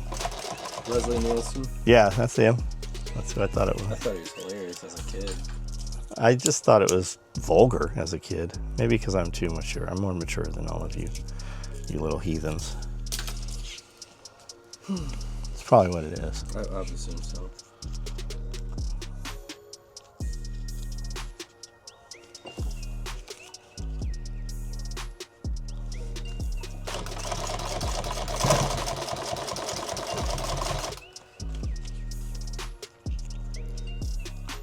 Man, we used to build hundreds of these rigs.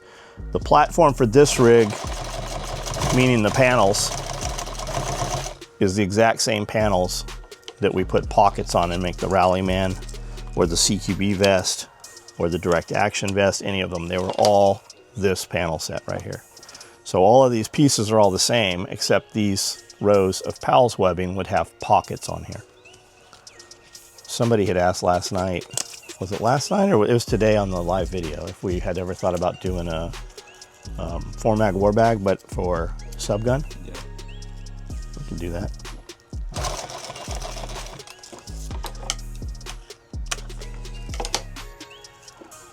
How long did that subgun video end up being? Over 2 hours? Yeah, it was like 240, 230. I think there's a lot of really good shit in there. Like if you actually listen, if you want to know about sewing this stuff, I think there's a lot of information in there.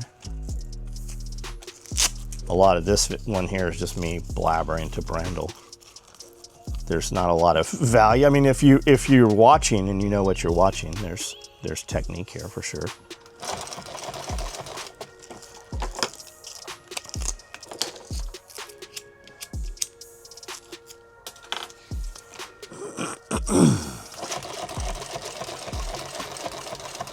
We need to do a sew class. Agreed. Huh? Agreed. How many people do you think we could? I think you wouldn't want more than 8 to 10 people. How many instructors? Just me? I think you should have you instructing, and you should have 1 to 2 other people that are actually good sewers. Yeah, that's what I thought. Miranda, yeah. Brandon's a pretty good sewer. I really think Brandon actually is a pretty good sewer. Yeah. I feel like if Brandon will buckle down and just do something for 90 days. I can't, man. He's kind I know. I'm with him. I'm right there, dude. Look I know, I was about to say it. I got 10 acres of started projects. I was thinking this morning while I'm out giving rabbit water, I'm like, what are we going to film today? Let's just go get all the wood, and me and Brando will build the stands for the rabbit cages. And then we'll go get the wire, and we'll just build the rabbit cages. And like, that's what needs to happen. I just need to be locked in to a 20 by 20 area and just fix that.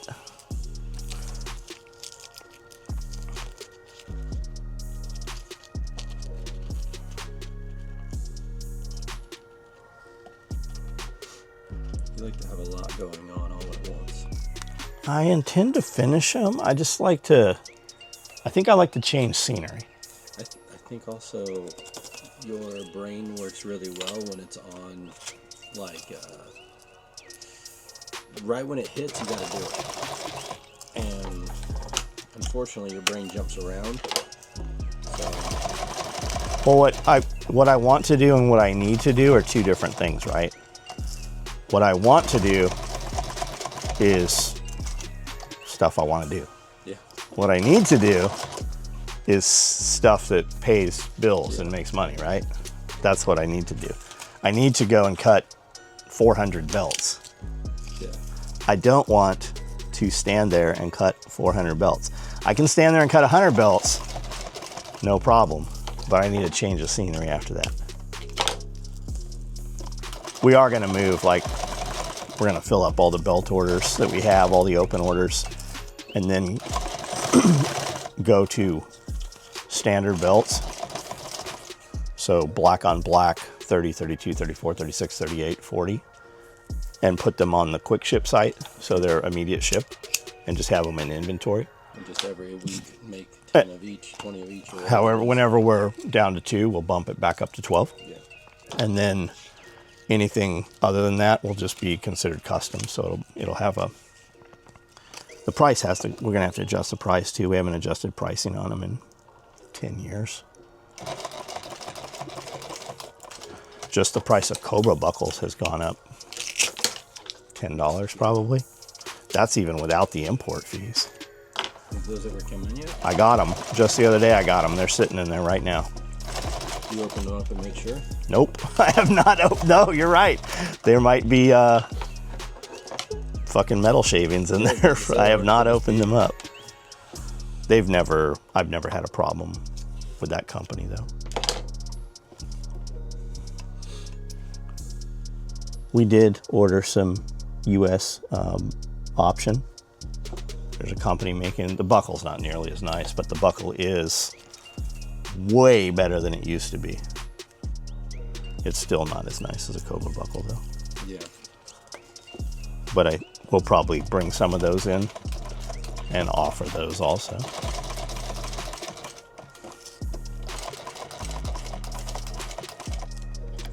A lot of guys won't care. There's tons of guys buying belts called Cobra belts off of Amazon that have a complete piece of trash. Copy buckle, yeah. They're not branded Austrialpen, you know, from Austria. But guys don't know the difference. Most, like, real guys know the difference, but it's the, man, why does this knife cost over $100? Why would you pay that? Well, you wouldn't. You don't need to. For a sharp knife, for whittling sticks and opening envelopes, a $35 knife is just fine.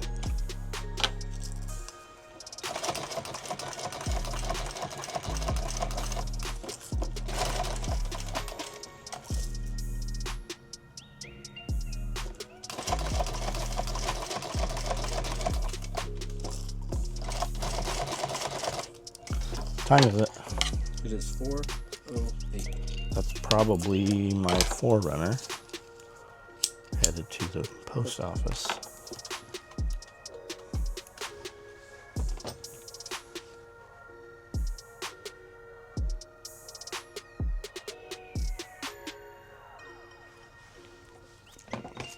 All right.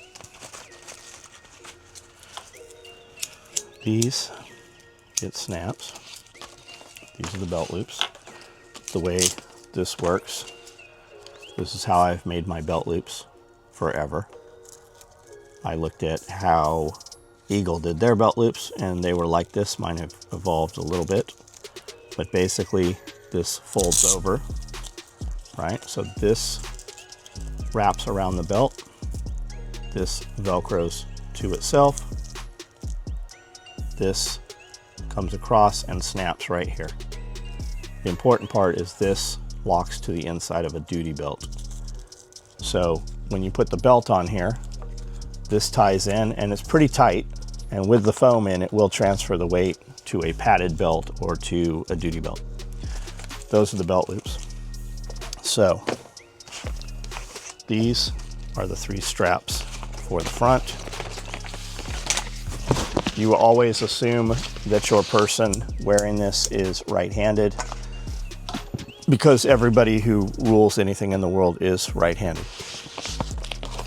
And the fact is 97% of your customers are right-handed.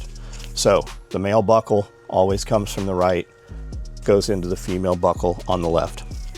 These are the straps that those buckles will go onto.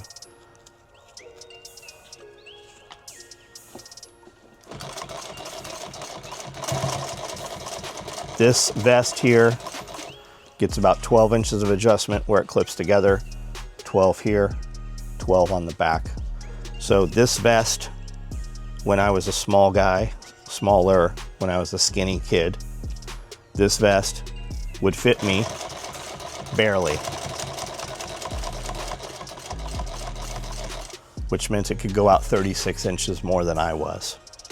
So it fit almost everybody. We did have a few guys in the past. There was a dude named, I think it was Tom Lumen. They owned a company called GG&G. And there were 2 brothers. And they sold all the cool AR-15 parts at the gun shows in Pomona and California and stuff, Arizona and Nevada. And they had asked me to build a bigger rig for them. And we actually did. We made their panels a little taller and probably 3 inches wider. And we put a Desert Eagle holster on one side, mags on the other, and they were pig hunting with these things. And they did. They had all kinds of pictures of them killing pigs with these Desert Eagles out there. And these guys were known for building, you know, AR-15s and stuff when it was more of a mystery back then. So that was pretty cool. I wonder if they're still around. I do get hit up. There's a guy, I can't remember his name, Duck Armor. And he had a company called Duck Armor Corporation. And he would come in and he always had armor, bulletproof vests and stuff, back when we called them that. But he sold a lot of our pouches and vests and stuff at gun shows. But he actually hit me up Instagram or Facebook somewhere a couple days ago. I heard from him.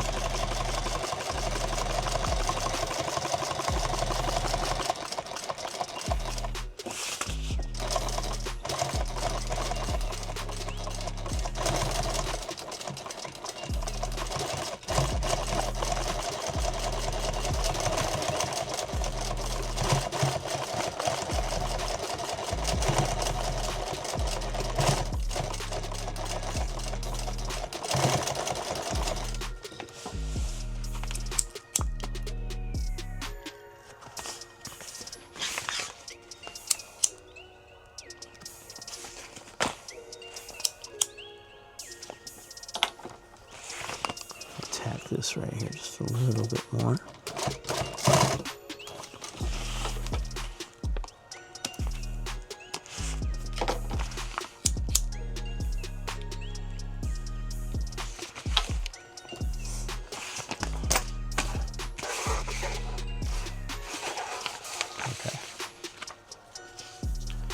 I want these at 1 and 9, if I remember right. So I space this up to 9, and this one's gonna, 9 is the center of this one. So it's gonna be a 1/2 inch each way. And then one's on here. And then from there, 6 1/2, so 3 1/4. So that one falls right there. That is, I do remember that. That's the proper spacing. Pretty much the best at everything.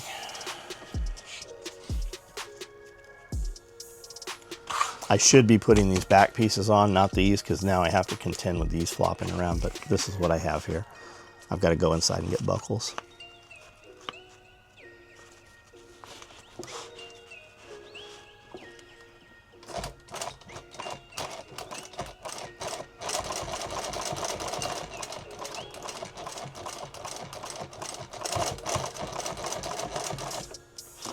So Brandon wants to make some pants. Did he tell you that? Wants to make pants? Yeah, he wants to make some pants. And he's like, hey, I want to go ahead and buy a machine. What should I get? So I sent him a couple links. I looked on Marketplace and I'm like, dude, let's just go to Alabama. Tell them what you want to do. And he will know. And he'll have all these machines and you can sit down and, you know, figure out which machine is best for you. Do they have machines set up and everything? I'm sure they do.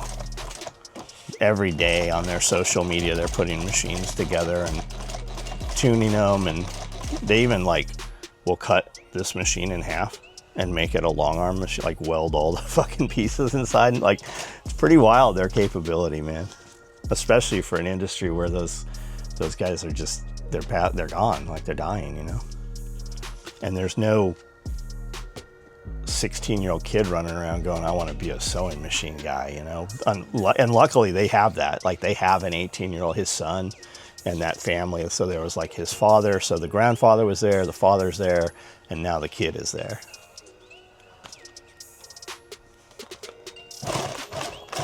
They go into these massive factories and he just puts up pieces of equipment. And I'm like, what is that? And I search it and I'm not even really, he's like, so they made fabric here. This was a fabric mill. This machine, they roll the rolls of fabric and this finds blemishes in the roll of fabric before you're out in production, right? So they pre-screen, and that's what this machine did. And it was made in like 1940 or something, it's really cool. Like, I have no use for most of it, but just the history of it, how we used to do things, you know? But if you were gonna do like revitalizing the American workforce and you were gonna bring everything back home, those are the guys you would need. They're like the textile equivalent of, we need to figure out how to make B-52 bombers again. We need to have women on the assembly line turning out one bomber every day. And that's Collier equipment. That they're the equivalent of that for any industry where we need to sew anything. And I would suspect with their capability, they could probably step into all kinds of other equipment if they had to. Because a guy that can do that can really, they can do anything.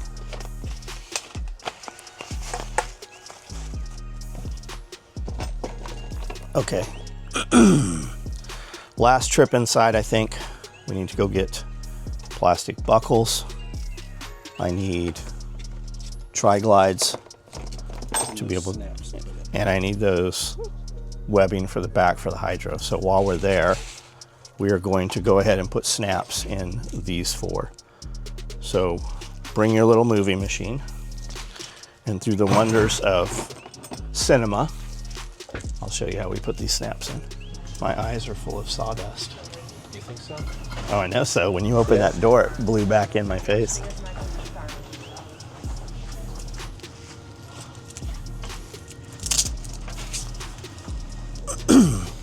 You can buy a Weller soldering iron for 25, 30 bucks. Walmart. It'll last you a little while. You can buy this one for 120 bucks. It will last you years. You have a lot more control, and it gets a lot hotter. If you can't afford this one, you can just get a normal one that plugs in the wall. It will work for a while for you. Slower to heat up. Burns out way faster. You forget they have a finite amount of life on them. Let's say they have 1,000 hours on them. And inevitably you will leave this on, walk away, and come back and be like, oh, that thing's been on for 2 days. That takes tons of life off of them. Yeah, I found it up front. It needs to go on here. I brought it to Glenn. Got it. All right. Got it. So this is at 750 degrees. 450 is where it will really start to melt your webbing. I just make a little poke through both. I'm going to come back, hit this side, and hit this side. Then I'm going to go where I made that dot. I'm going to hit that and come from this side. And that is more than enough to get that snap through. We do have a template floating around. It's faster for me to just put the snap where I want it, make the mark individually on each one of these. It's faster for me.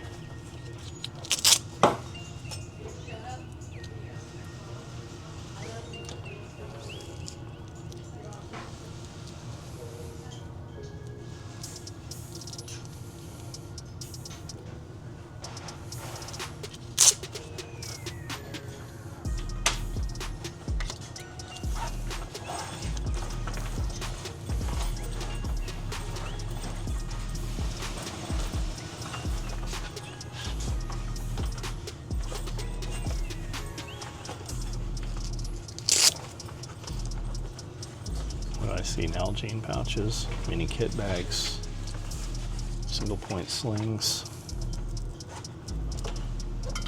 All right, there's those. Would be suspenders too. Yeah, padded suspender sets. The LBV had Belt loops. Yeah, it's got 6 of them. You can do this by hand. I have no idea where a hand setter is. It's just a little, and here's one. Here's a good example right here. Okay, so these are grommet ones. There's some for snaps also. We used these for decades. We would literally wear these down and then get a new one. And they have them for snaps too. The one for snap, I don't even use the base. I just did them on the floor, on concrete floor. So.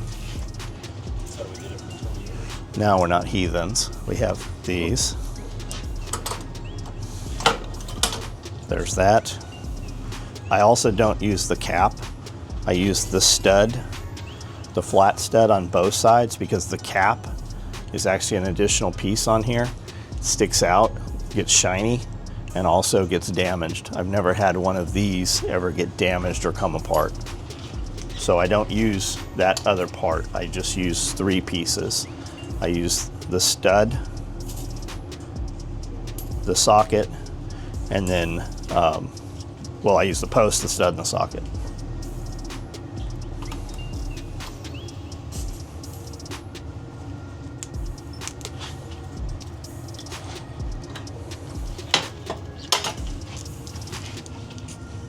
And that is that belt loop assembly. Now I sew it on, and then that will hold a 2-inch duty belt.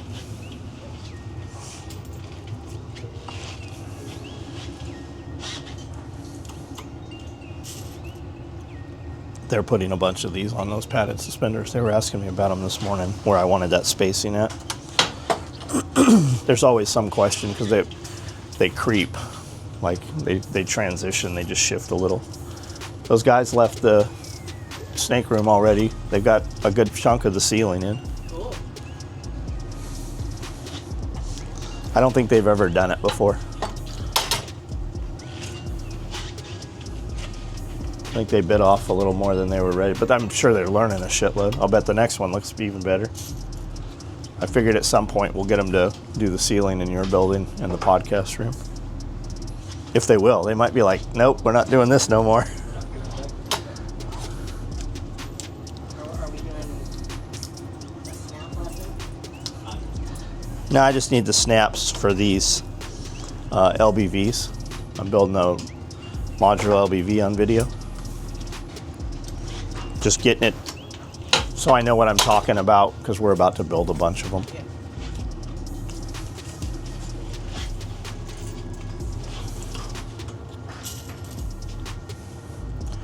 I wish I knew who built these. I never did see any branding on these. Somebody was asking me last night about these snap presses. Or was that today?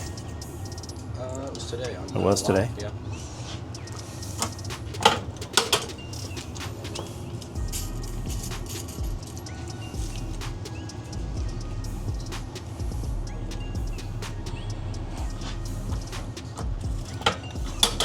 Do not get your finger in there. It will cut off your finger meat. Yeah, I don't see any. I did see a set of these for sale a couple months ago. Just like this, these blue ones.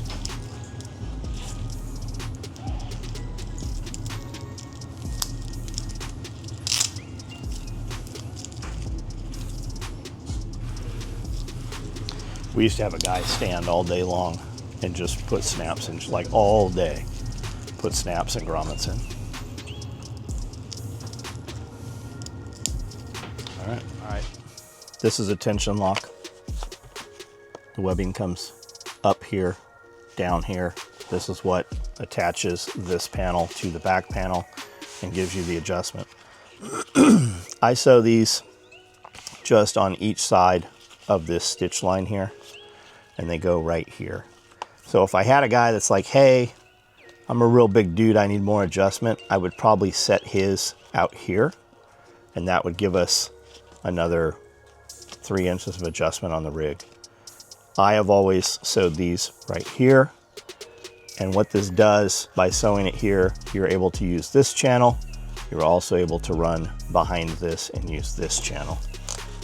I also typically sew through all of the layers of the rig, meaning that this pocket is all the way already together, the panel. And the distance between those stitches is probably just inside a quarter inch of both those lines. I want 2 lines of stitching in case I ever have a failure, though I've never seen a failure. Everything's just redundant. So it looks like that. We'll clean it up. And it is through both layers. You could build this before you edge it up and have a little bit more room here for foam or whatever. I typically do not. I've also never had anybody go, hey man, have you ever thought about not sewing that through both layers so I could put another inch worth of foam in there? Nobody's ever said that. I put these on here. And then when I put the back panel together, that's my spacing for the back panel.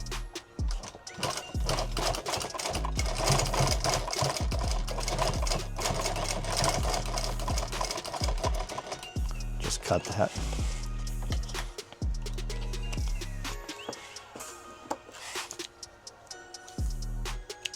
At least you get really good at rethreading. That's what I tell guys, like when they're complaining, when a girl's complaining, my machine's cutting thread. I'm like, rethread. Can we get somebody to come fix it? We can get a mechanic in here. Every single time I have had a mechanic work on a machine, it does something else weird. If every time I've had a machine doing something weird and I just continue to sew, the machine smooths itself out. It's cutting in reverse right there. And the answer right there is turn the work around and don't sew it in reverse through this thick stuff. There's just something here. There's a burr on the needle, there's a burr on the feed dog, maybe the needle plate, but the needle plate doesn't have a hole in it like a lightweight does. It is in the feed dog. Could be on the hook, could be a burr on the hook or the scarf there. So, come right over here, put that second line in.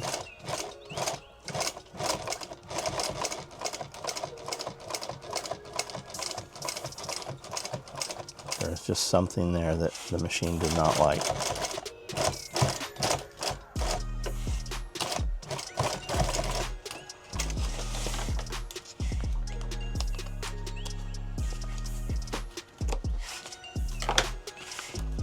there will be a piece of 10-inch webbing that comes out here that attaches to the hydro. I don't have it. We'll put it on later. We have plenty more that we can do right now. These are the longer 3.5-inch pieces. These here are the 3-inch pieces. We will go ahead and put these on here. Let's line them up with these and make sure that they line up properly, which is really more for aesthetics than anything else. So we're gonna go right there, right here. Man, it's almost like I've done this before. And right here. I generally didn't know where those went. I just thought that's where they went. I kind of remembered. I've not built one of these vests and I don't know. Well, I guess I did. I built a few of them. I've got some multicam. I've got all those LBVs in there I built. So also, depending on size, I run these on the edge. We could bring them in and back them up that way if we had a guy that was smaller. Before we tack this down, we could have sewn this, or we could even sew it, you know, in there before we put this panel set together. I am going to sew it right here.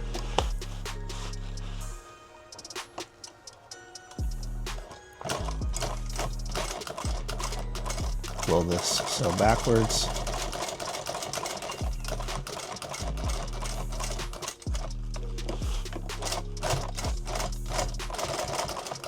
It's pretty thick right there.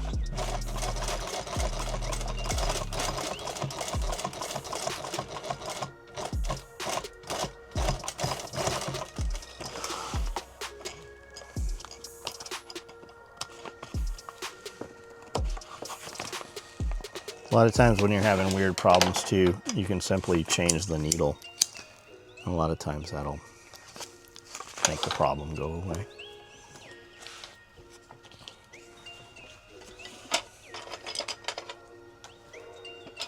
I never change the needle. When I break it or bend it, I change it. We used to sharpen needles. We'd scratch them on emery board or sandpaper. Fingernail file.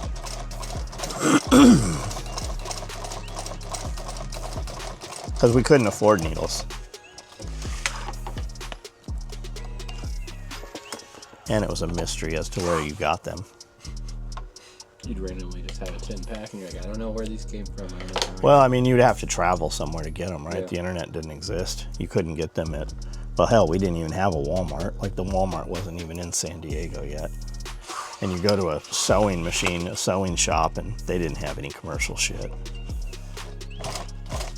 You'd take a machine to them that was messed up to have their service guy who comes once a week pick it up and work on it or whatever, but then you're without a machine for like a week and a half, 2 weeks, so that wasn't ever an option. And we couldn't afford that. We would put it in a truck and go to Tijuana. I don't know how we ever found the sewing machine place in Tijuana. I think I remember just going to Tijuana and asking people and like, oh, and you just kind of try to go where they told you and eventually you'd find somebody. I don't know if it was the guy they were talking about, but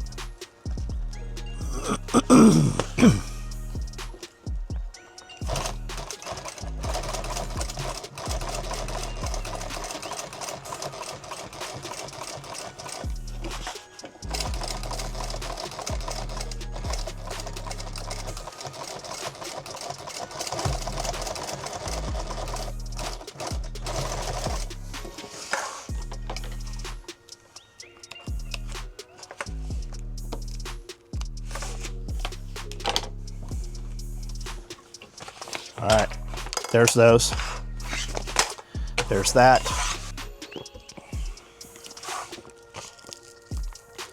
This one is going to go right inboard of that one. So it's just a 90-degree square. That corner is going to line up with that corner. Going to sew that in there. Going to zigzag over. That's where it's cutting. It's cutting on that reverse. Like if you go at speed at all. Yeah. We had one that was doing that before. The one out in the garage. Oh, this is the one from the garage. I think this is the one, yeah. Are you the one?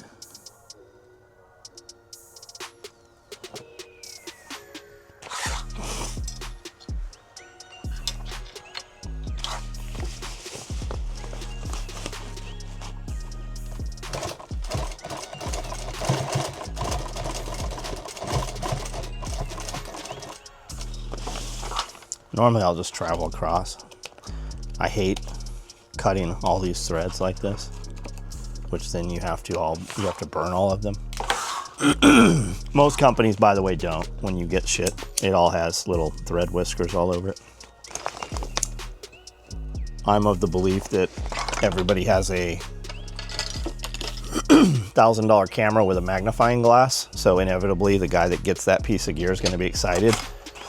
He's not a good photographer, but he has a really good camera, and he's gonna take a picture and all that shit's gonna be there. So I want all my shit cleaned. We've always done that though. We've always cleaned, and this one attaches to here.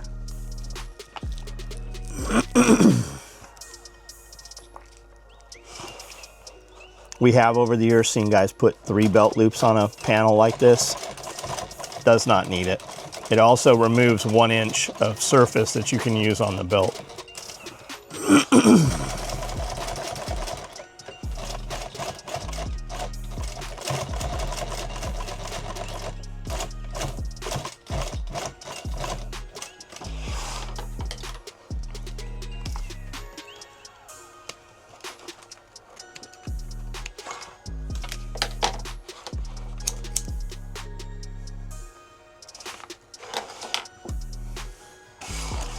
All right, now that just gets that attachment piece that attaches to the Camelback.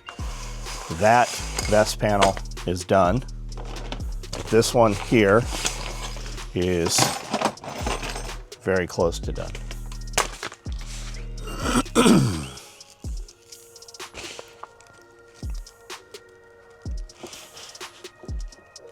Are they all going home, Cody?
That little piece hanging up there. I keep seeing it.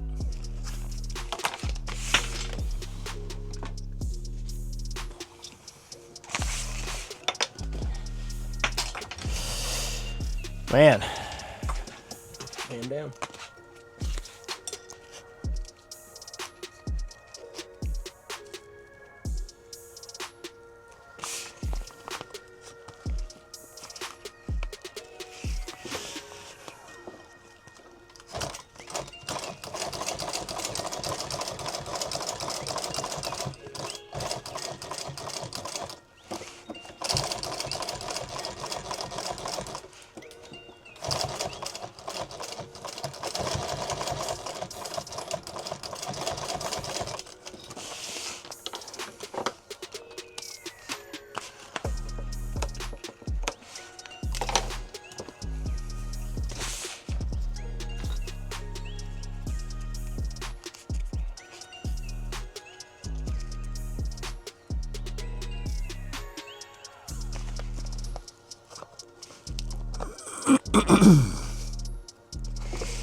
I thought I had 3 of these. I do, here it is.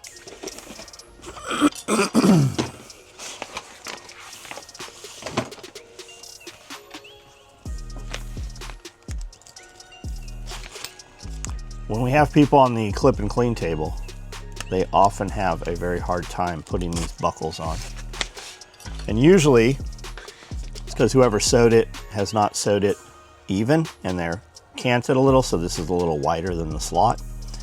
But if you're putting these on and you're having a hard time, take all 3 layers of this, hold this back here, and just pop that. It'll go right through there. And same thing, hold this here, and just put that right through there. If you're pushing it straight on, and it's sewn properly, it should lace right through there, no problem. You can see how I'm out just a little bit, or I even stitched past that, so there's a thread wrapped around the edge there. That makes it, see how I'm kind of hanging right here? Just push it through. You want to mush it all as one. Get that little thread out of there. That's not what's doing it, but you want to hold it all as one so that you're pushing this all through there. And it'll go right in, just like that. Now, we'll cut the zipper pulls. We'll put 550. I've still got to put the other piece of webbing here, but other than that, this modular LBV panel set is complete. We've got to make the shoulder set, but this is what I need right here to make the new cut list. And a lot of times when I build this, I'll jump all over the place. And I'll just put in all my 1-inch web, my 1.5 inch, my 1-inch loop and hook, and I'll just have numbers all over the place. And nobody can really make heads or tails of what it is. So we're going back and redoing a lot of the cut lists so that they're grouped up as to the assemblies of the pieces. So I just wanted to build this, see if I wanted to make any changes or any different measurements or anything. This is exactly how this cut list has been for the last 25 years. There are no changes. We're not going to make any changes to it. I'm just going to rewrite it, and then eventually we're going to just have them. We still don't even have them printed out. They're still handwritten. But this is good. This is how it will be. Now I have sewn it, so when production has any questions, I will have a specific answer for them, having just built this. So we're going to build a bunch of these. Most of them are pre-ordered already. But when you start seeing these on the live, or you start seeing pictures of these on social media, there will be some of these available to purchase. So reach out or just look up modular vest and you'll see it. That's it.